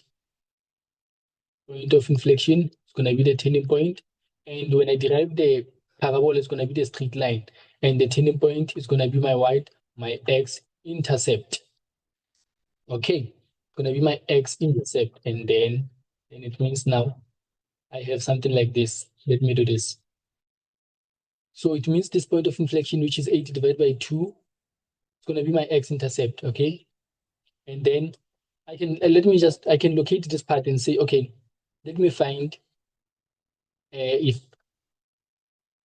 it is equal to 6x minus 16, then x-intercept, I already know it is 8 divided by 3. Y-intercept is going to be negative 16.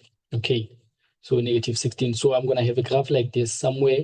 Okay, how is this positive 39? Guys. Let's go back here. Let's go back here. This can't be 39. Okay, that can't be 39. That can't be 39 at all. Let's just confirm. 39, the value of y should be negative there. So I have 5 cubed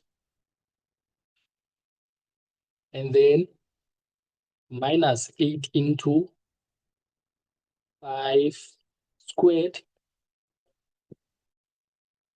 plus 5 into 5 plus 14, negative 36. Sorry about that, guys.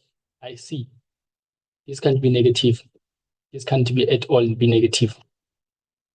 Okay, yes. So I've rectified that. Sorry for those who were angry. So we say it's going to be negative 16 somewhere here. I'm going to say negative 16 somewhere here. So I'm going to have a straight line, maybe something like this. That's going to look something more or less like that. Let me, okay. Let's say it's something like, or maybe let me put negative 16 here. Hey, I'll just sketch the graph, just a basic sketch, guys. Okay, and say this is negative 16. Okay, the reason I'm drawing this so that it becomes more visual and it makes sense. So let's continue. This is f prime prime. So now we want y. We want the values of where I multiply the derivative with the second derivative to be less than 0. So it's either this one is positive or this one is negative, so that the product can be negative, or this one is negative, positive. Let's look at the first one. Where is f positive? F is positive on this portion. Okay, and where is the graph negative of the, what is this? Where is my straight line second derivative negative on this portion? So I want where they alternate at the same time. Where they alternate at the same time, it is this portion as well as that portion. But now, can you see, I need A. I need A. A, it is my what? It is my x-intercept. So for now, I'm going to say it is between A and 2. Allow me to say, I'm going to go back to the answer now. I'm going to say x is an element from x coordinate of A and 2. I'm going to come back to the x coordinate of A. I'm going to find it. Okay, let's look at the second interval.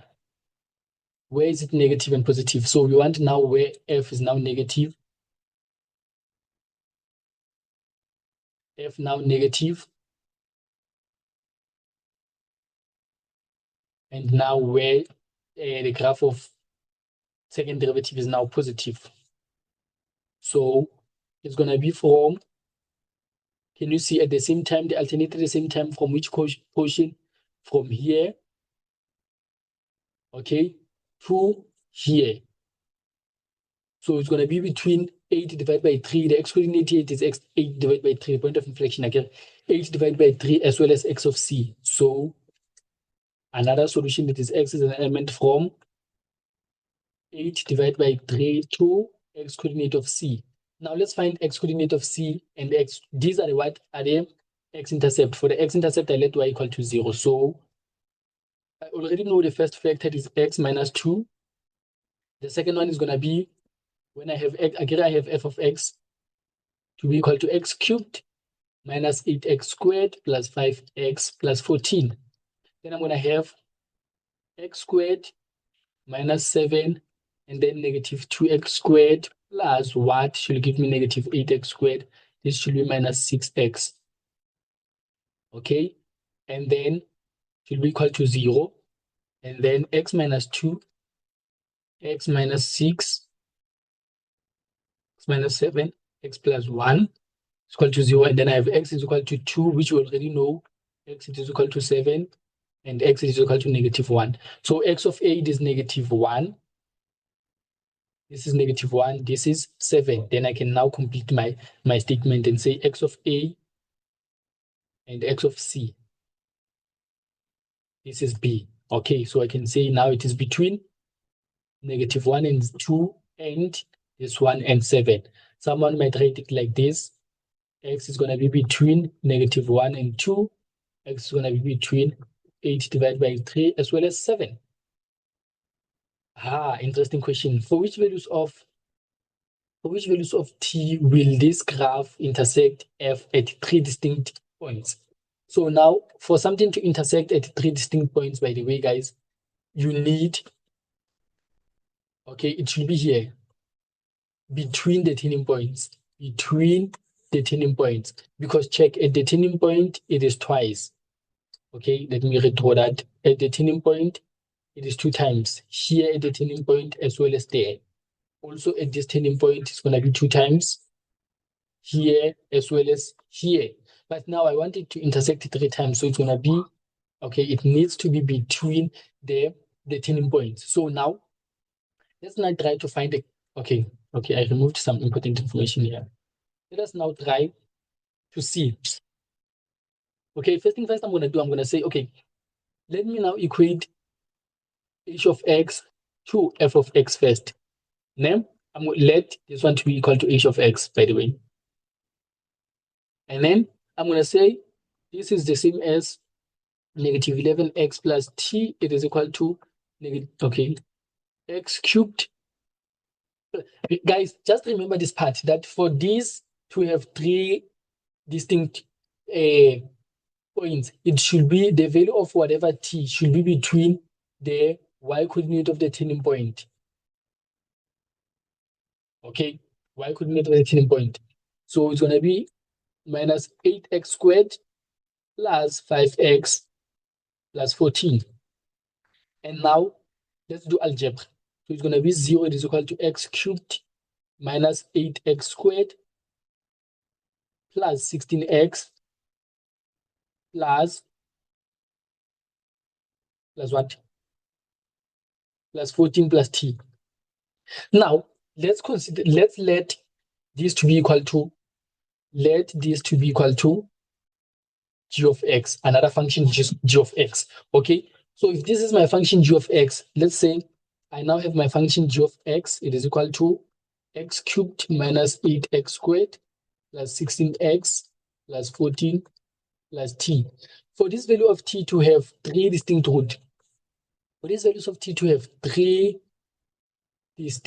roots, it needs to be between the turning points. So first thing first, let me find the turning point of this graph.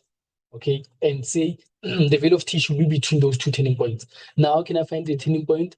I know the derivative of this should be equal to 0. So I'm going to have 3x squared minus 16x plus 16, it is equal to 0. Remember, these are the constants, okay? And then, let me see, 3 multiplied by 16. And then divide by 4. Okay, so I'm going to have vectors. So it's going to be -16. This is going to be 48. It's going to be 12 and 4. Both need to be negative. So I'm going to divide by 3, by the way, by 3. So I'm going to have 3x minus 4 as well as x minus 4 is equal to 0. Then I will have the turning point at x, it is equal to 4 divided by 3, as well as at x, it is equal to 4. But now remember, it needs to be between the y values. So I'm going to say, let me find g of 4 divided by 3. It's going to be equal to how much? Let me quickly do that on my calculator. 4 divided by 3 cubed minus 8 into x squared, which is 4 divided by 3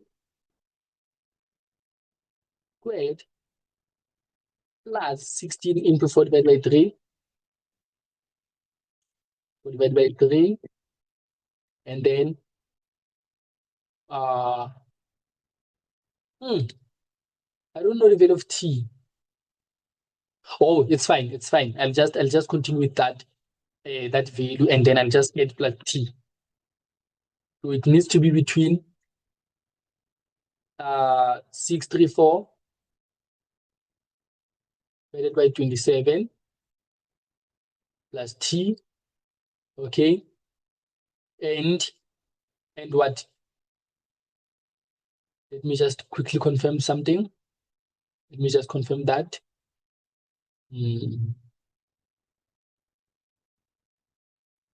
Just a moment, guys.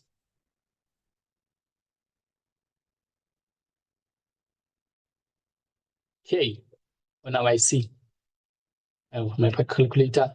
Okay. By the way, this when we transpose this was supposed to be negative, I see here. And then it means here it's supposed to be negative, even though it had no influence on the answer. And then minus t, so yeah. And then I'm gonna find g of 4, okay? G of 4 gives me something like, let me quickly punch that on my calculator. Okay, I get 14 minus t. Now these are our, let's say we have a graph like that. We have the coordinates here, 4 divided by 3 and 14 minus t. And then we have the other one here, let's say 634 divided by 27. Okay, x it is, oh, okay. So these are our turning points, by the way. I'm gonna just write the y values. The y values is gonna be 634 divided by 27 minus t, and then 14 minus t.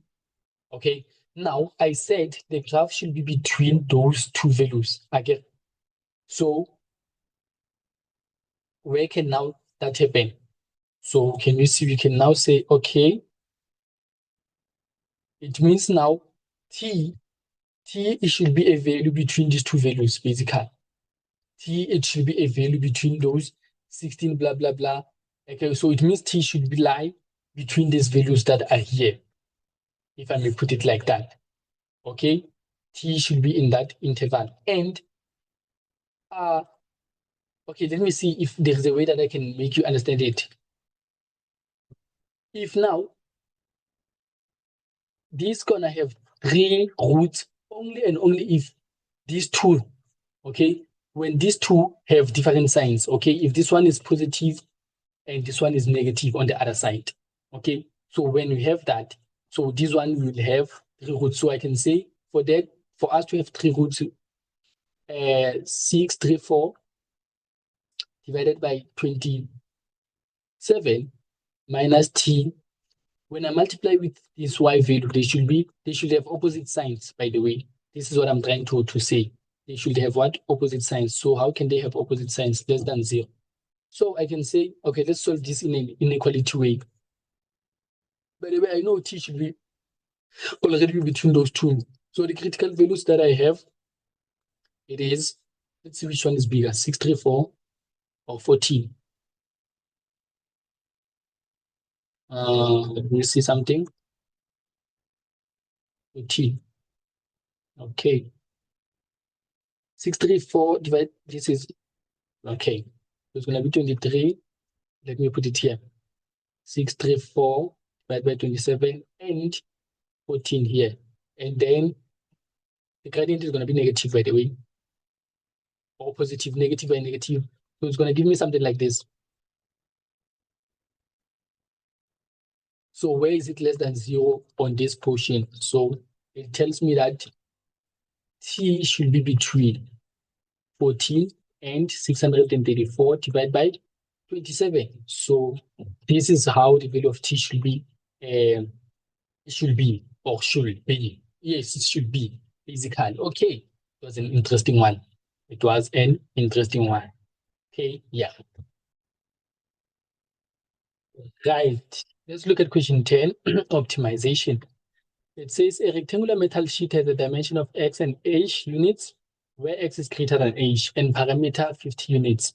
So these are the dimensions. Remember, this dimension and this dimension are going to be equal. These are going to be equal. And the total here is going to be what? 50 units. So it means x plus h, which is 2x plus 2y should give me 50.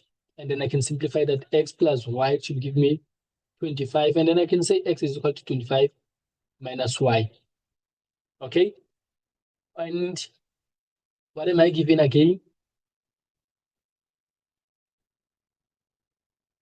Now let's consider the other information then.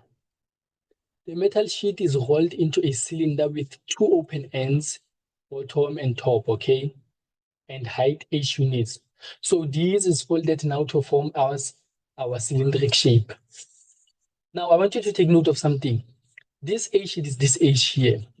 Ne? But this x is the one that is going to be coiled. So it is the one that is going to be coiled to form as circles. So it means this x here is going to be our circumference, okay? This x here is going to be our circumference. And remember, our circumference, it is 2 pi r, but I already know that that is formed by x, okay? It is formed by x. So I can say, oh, okay. And remember, I have a radius there, radius r, okay? So radius r, I can take it here. I can say radius, it is x divided by 2 pi. And then I should be fine. Okay. Now, they say show that the volume of the cylinder is given by that. So remember the volume of a cylinder or volume of any shape. It is volume, it is equal to area of the base multiplied by its height. So what is the base? The base, it is a circle. So area of the circle is pi r squared and then multiplied by height. But now, I need to have one variable, okay? I need to have one variable. In this case, okay, they want it in terms of x, so I'm going to just rearrange this to y is equal to 25 minus x. And remember, my radius is this, so I can substitute r and where do I take y? This is supposed to be 2h, and then h, okay. And then I can substitute pi. What is my radius? My radius, it is x divided by 2 pi. Can you see that? X divided by 2 pi. Need to square that, and then my height, it is just 25 minus x. And then let's just become mathematical gymnasticians. And then this is going to be just pi, and then x squared divided by 4 pi squared, multiply by just 25 minus x, and then I'm going to multiply everything. This first one multiplied by 25, it's going to be, by the way, pi and pi are going to cancel. Okay, pi and pi are going to cancel. I'm going to say this multiply by this multiply by that. So it's going to be x squared multiply by 25, 25x squared divided by 4 pi minus this multiply by this multiply by the other one. So it's going to be 4 multiplied by x squared divided by this by it's going to be minus x squared divided by 4 pi multiplied by x, which means it is x cubed. So this is how it was found, by the way. That formula not bad at all. If you did not manage, okay, what I like to say is if you can't prove this type of questions, just move on to 10.2 because there are high chances you're going to get it correct. Why? Because they want calculate the value of x such that calculate the value of x that will maximize the volume. You know, for something to become maximized, okay, I always tell my students that you need to take the derivative. So in this case, you need to take the derivative of volume. So this is volume with respect to x. So we'll take the derivative of volume and equate it to 0. What is the derivative of volume in this case? 2 multiplied by that is going to be 25x divided by 2 pi, because when I multiply by 2, it's going to be 2, and then the 4 will just cancel, okay? And then minus 3x squared divided by 4 pi, since well, they can cancel, it is equal to 0. And then let's become mathematicians, guys. I'm going to take which one to the other side? I'm going to take this one to the other side, so it becomes 25x divided by 2 pi is equal to 3x squared divided by 4 pi. And I can just play around mathematics, multiply this to the other side and the other side. So I'm going to have 100 pi x. It is equal to 6 pi x squared. And then I can 0, it is equal to 6 pi x squared minus 100 pi x. Maybe I'm taking the long route, but I'll just to be sure with the answers that I get. What is a factor? Factor is 2 pi x, okay? And then I'll just have 3 x here minus 50. Okay, just 50. And then this will just be equal to 0. So it means you'll have x being equal to 0 because 2 pi x being equal to 0, you just divide by pi again. Or you have x being equal to 50 divided by 3. Okay. So I think this will be a maximum. So it will be a maximum when x is equal to that. Okay, good. Let me just confirm 50 divided by 3. Okay, and then let me substitute it to the derivative formula and see if indeed it gives me 0. Okay, answer divided by 2 pi minus 3 answer squared divided by 4 pi. Yes, it gives me 0. So the answers are correct. Oh, that will maximize the volume. By the way, I need to confirm if x is going to be equal to 0 or x is equal to 50. How can I do that? You can say, okay, now I'm going to use the graph that, the fact that we have a cubic function here with a negative gradient. So it's going to be something like this. So if I have x is equal to 0, it's going to be somewhere here, and then 50 divided by 3, x is equal to 0 here, and 50 divided by 3. So this one is going to be the answer. Okay, so yes, that should be fine. Not bad. Right, let's look at the last question on this question paper.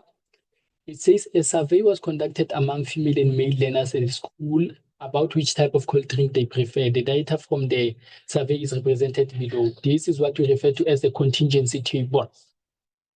Okay, this is a contingency table, or we know it from grade 11. So let's see what we can do. 36 plus 54, we already know this is 90. And anything? No, no, no. Oh, yeah. 120. Okay. I think that's where I can stop. Then they tell you that the events of male and preferring Jews are independent. Okay. Remember, when they are independent, it means now probability of male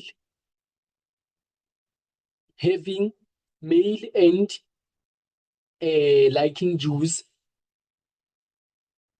Okay, it's gonna be the probability of male multiplied by probability of Jews.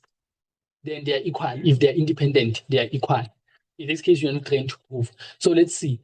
What is the probability of male and Jews? Male and Jews, male and Jews. Where do they intersect? They intersect here. So probability of male and Jews is going to be 36 divided by total. It is 210. The total is here. And then probability of male is going to be this, the total of male, which is 90, divided by the total, which is 210. And let me just quickly confirm something. Just a bit.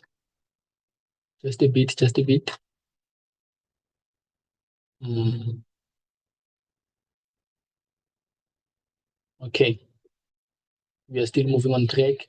Multiply by probability of Jews. Probability of having a Jews is going to be the total line of Jews, which is E, divided by total, which is 210. So they say show that E is equal to 84. Okay, let's do that. I'm going to, okay, let's say 36 divided by 210, it is equal to 90E divided by 10 multiplied by 210, 44, 100. And then I'm going to multiply everything by the reciprocal. Okay, I'm going to multiply by 44, 100 divided by 90 on both sides.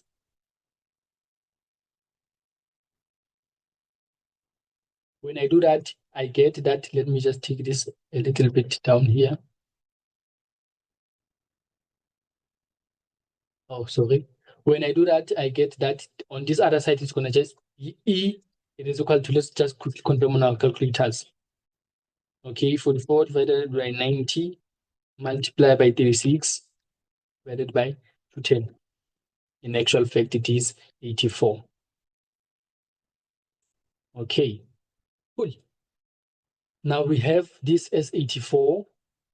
When we have this as 84, 84 minus 36 is going to be 48. And then 48 plus what is equal to 120? 120 minus 48 is going to be 72. And then 72 plus what? Plus 54. 22 plus 54 is going to give us 126. And then, okay, everything is fine. 126 plus, let me see, 126 plus 84 is equal to 10. Okay, sharp. Now they say, calculate the probability that a female learner chosen at random from the group will like energy drink. Or the probability that the learner chosen at random will like energy. Calculate the probability that a female learner chosen at random from the group will like energy drink. Female learner chosen at random will like energy drink. So what is the intersection? It is this one. So the probability of a female liking energy drink going to be 72 divided by 210, which is how much? Let me just quickly confirm that on my calculator.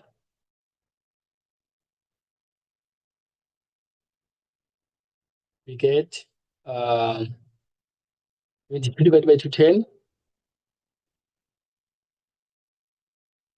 Okay, I'm going to just rewrite it as 21 divided by 85.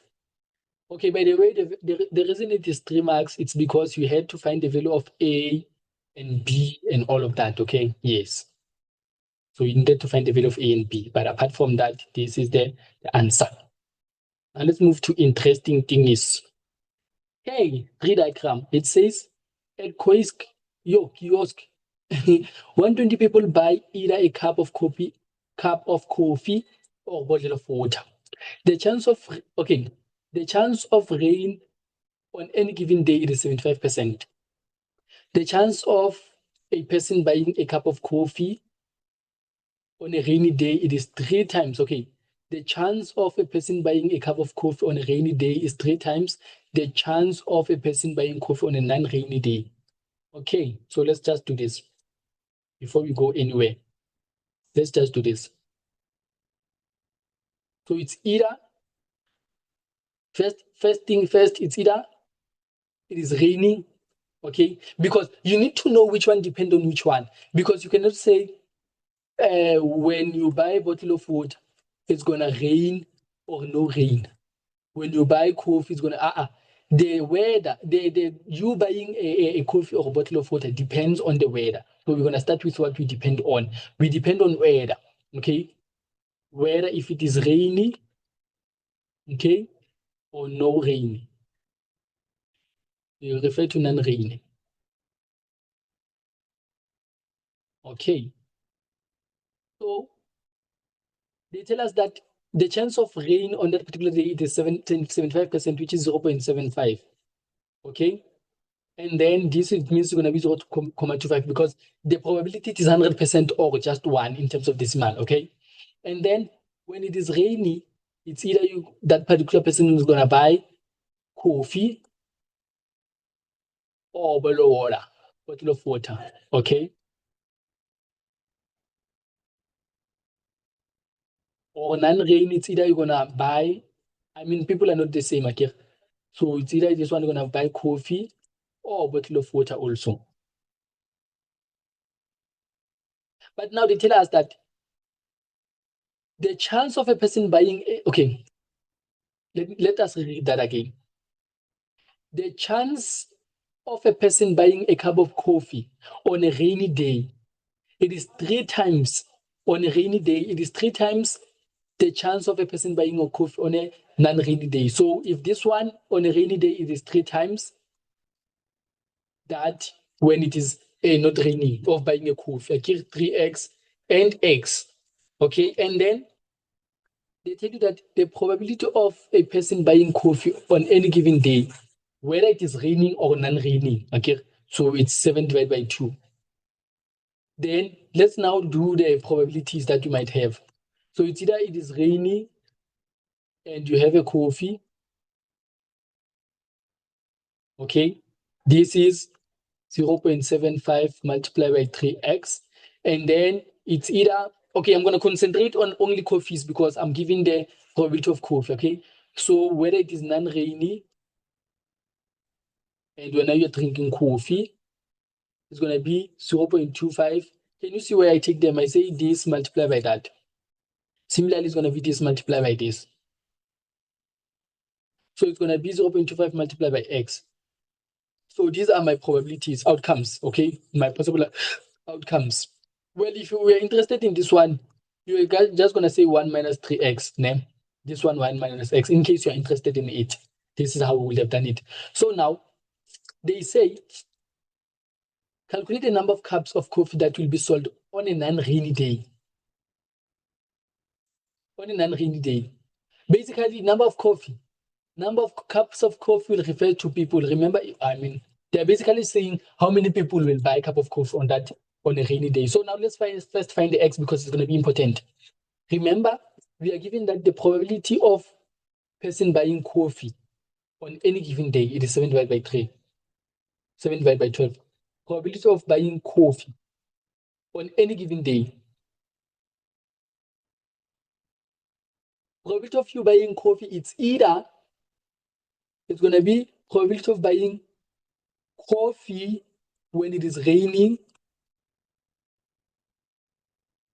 or whether it is not non-rainy, no rainy, yet you are still buying coffee. So it is the probability of buying coffee in this case, it is independent of the weather, okay? Whether it is raining or not, we are just giving the probability of getting a coffee on a just particular day. So it is 7 divided by 12. Again, and then probability of rain and coffee is this one. It's going to be 0.75 multiplied by 3x plus 0.25 multiplied by x. Let me use multiply by x, multiply to show there is a difference there. And then let's do mathematics. 7 divided by 12 is going to be equal to 0.75 multiplied by 3. It's 9 divided by 4 plus 1 divided by 4. And then 7 divided by 12 is equal to 10 divided by 4x. And then for me to find x, I'm going to divide by 10 divided by 4 or multiply by the reciprocal. Okay, I'm going to say 7 divided by 12 multiply by 4 divided by 10. So x is something like 7 divided by 30. But now the question was not find what. The question was calculate the probability of coffee. Okay, calculate the number of cups of coffee that will be sold on a non-rainy day. So if this is the probability of a person getting coffee, I just need to multiply by the number of people and then I'll see. Okay, so I'm going to say number of cups of coffee on a non-rainy.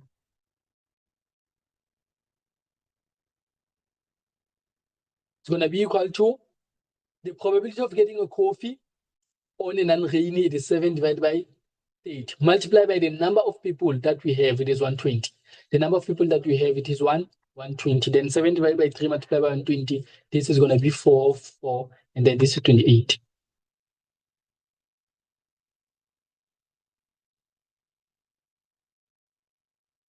Remember number of coffee?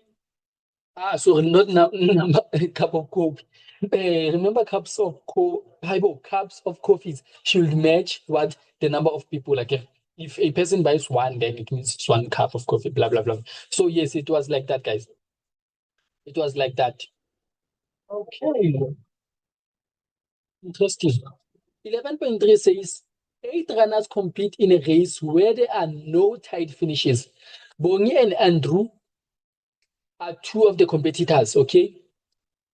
11.3.1, calculate the total number of possible ways in which the 8 runners can finish the race if Bongi finishes in a position immediately after Andrew. So we want Bongi to finish in a position immediately after Andrew. So we want Bongi to finish in a position after Andrew again. So in whatever possibilities of we might have, these two should be Bongi and Andrew like that. But in this case, unfortunately, they could not swap. We cannot swap. We cannot say Andrew comes before Bongi. This is just fixed. It's fixed that Bongi is gonna come after Andrew. If it was not fixed, if they just said Bongi and Andrew should finish in two or should finish next to each other, well, then we will have said inside here, let's just add 2 factorial. But in this case, it is fixed that Bongi will be behind Andrew. And then now let's see. They say calculate the number of possible ways. So number of possible ways. Now, if we now take this as a unit, okay, if we now take this as a unit, it means we will have other 6 competitors. Remember, these 2 are now fixed plus other 6 competitors. So it means we're going to have 7 possible ways. So it's going to be BA here and then the other 6 competitors. Okay, and then remember these are of the 7th position. Okay, so we're going to just have 7 factorial, which is 50, 40. But if they said Bongi and Andrew finishes next to each other without fixing which one comes before which one, we will have said 7 factorial multiplied by 2 factorial inside, because they could change position however, but that is not the case. So we just end here, 7 factorial. Okay. Okay. So 11.3.2. Okay, 11.3.2.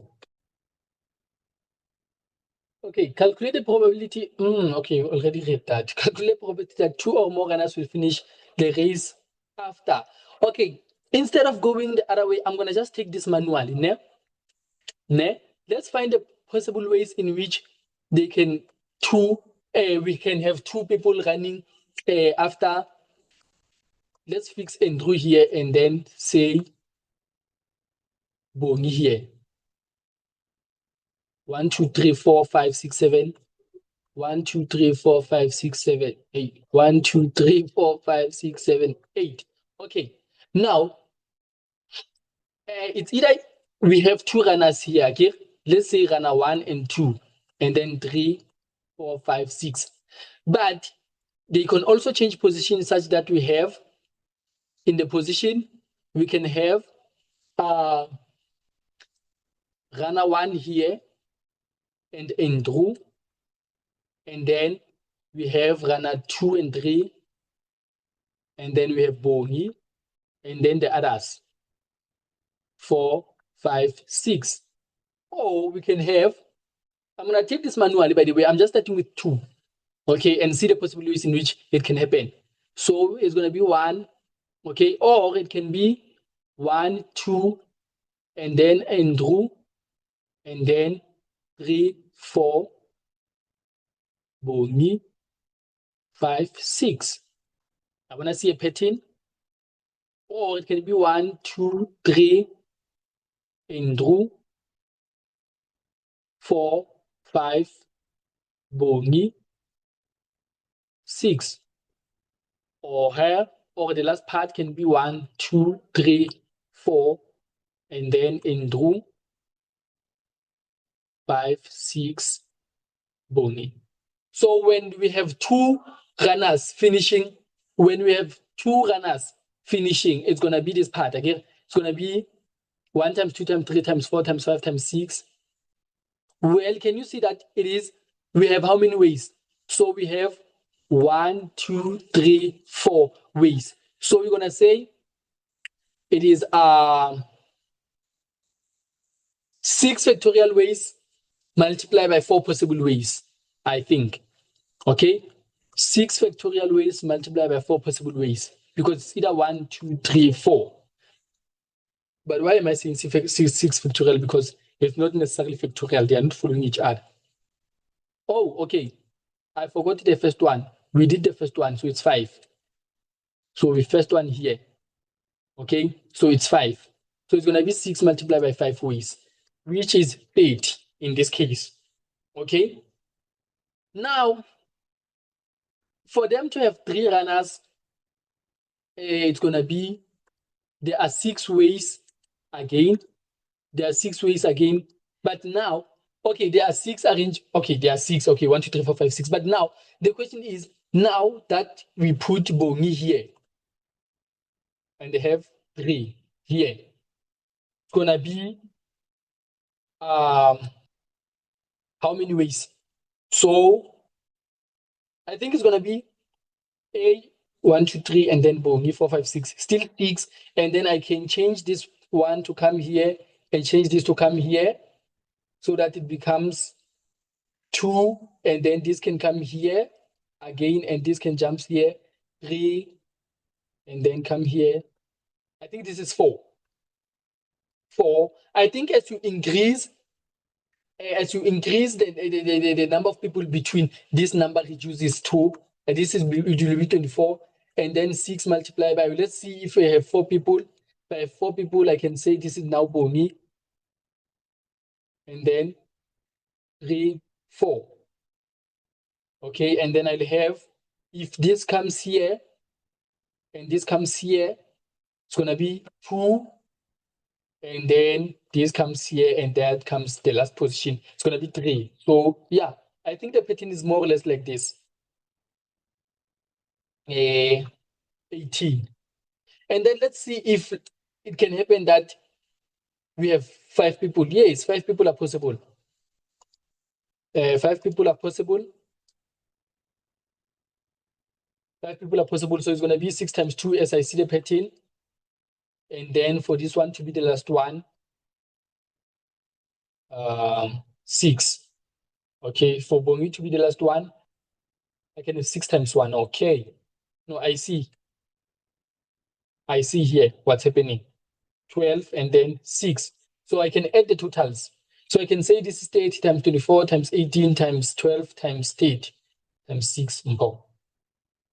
Okay, I can say 6 multiplied by 5 factorial ways if I see it. Let me see. 6 multiplied by 5 factorial way. 5 factorial way. It gives me 720. Let's see, I'm just 720. Let's see if this gives us 720. I doubt. No, I doubt. Okay, so it's going to be 30 plus 24 plus 18 plus 12 plus 6. Okay, I get 66 possible ways. I don't know if there is another way, but I get 66. Okay. Is it 66? Let me just check again. Let me just check again if it's 56 or 66. 30 plus this, yes, plus that, all right. Okay, okay. No, this I get 66. This is, why is it minus? Oh, I get 90 actually. 30 plus 24 plus 18 plus 12 plus this is 90. I don't know how I subtracted that.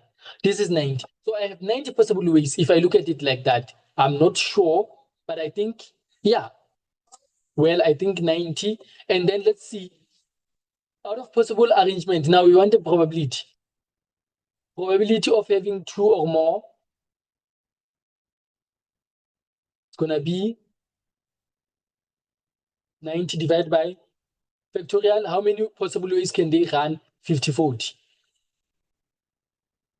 Which is 90 divided by 50-40. It's 1 divided by 56. Okay, now I get this. Okay, so yeah, I get this. If it's wrong, unfortunately, but okay, those that are watching it now, okay, this is how I would have went about it. And then, yeah, if an official memo comes out, and then I'll rectify the mistakes thereof. Okay, so yes, thank you. That's our question 11 and the completion of the paper.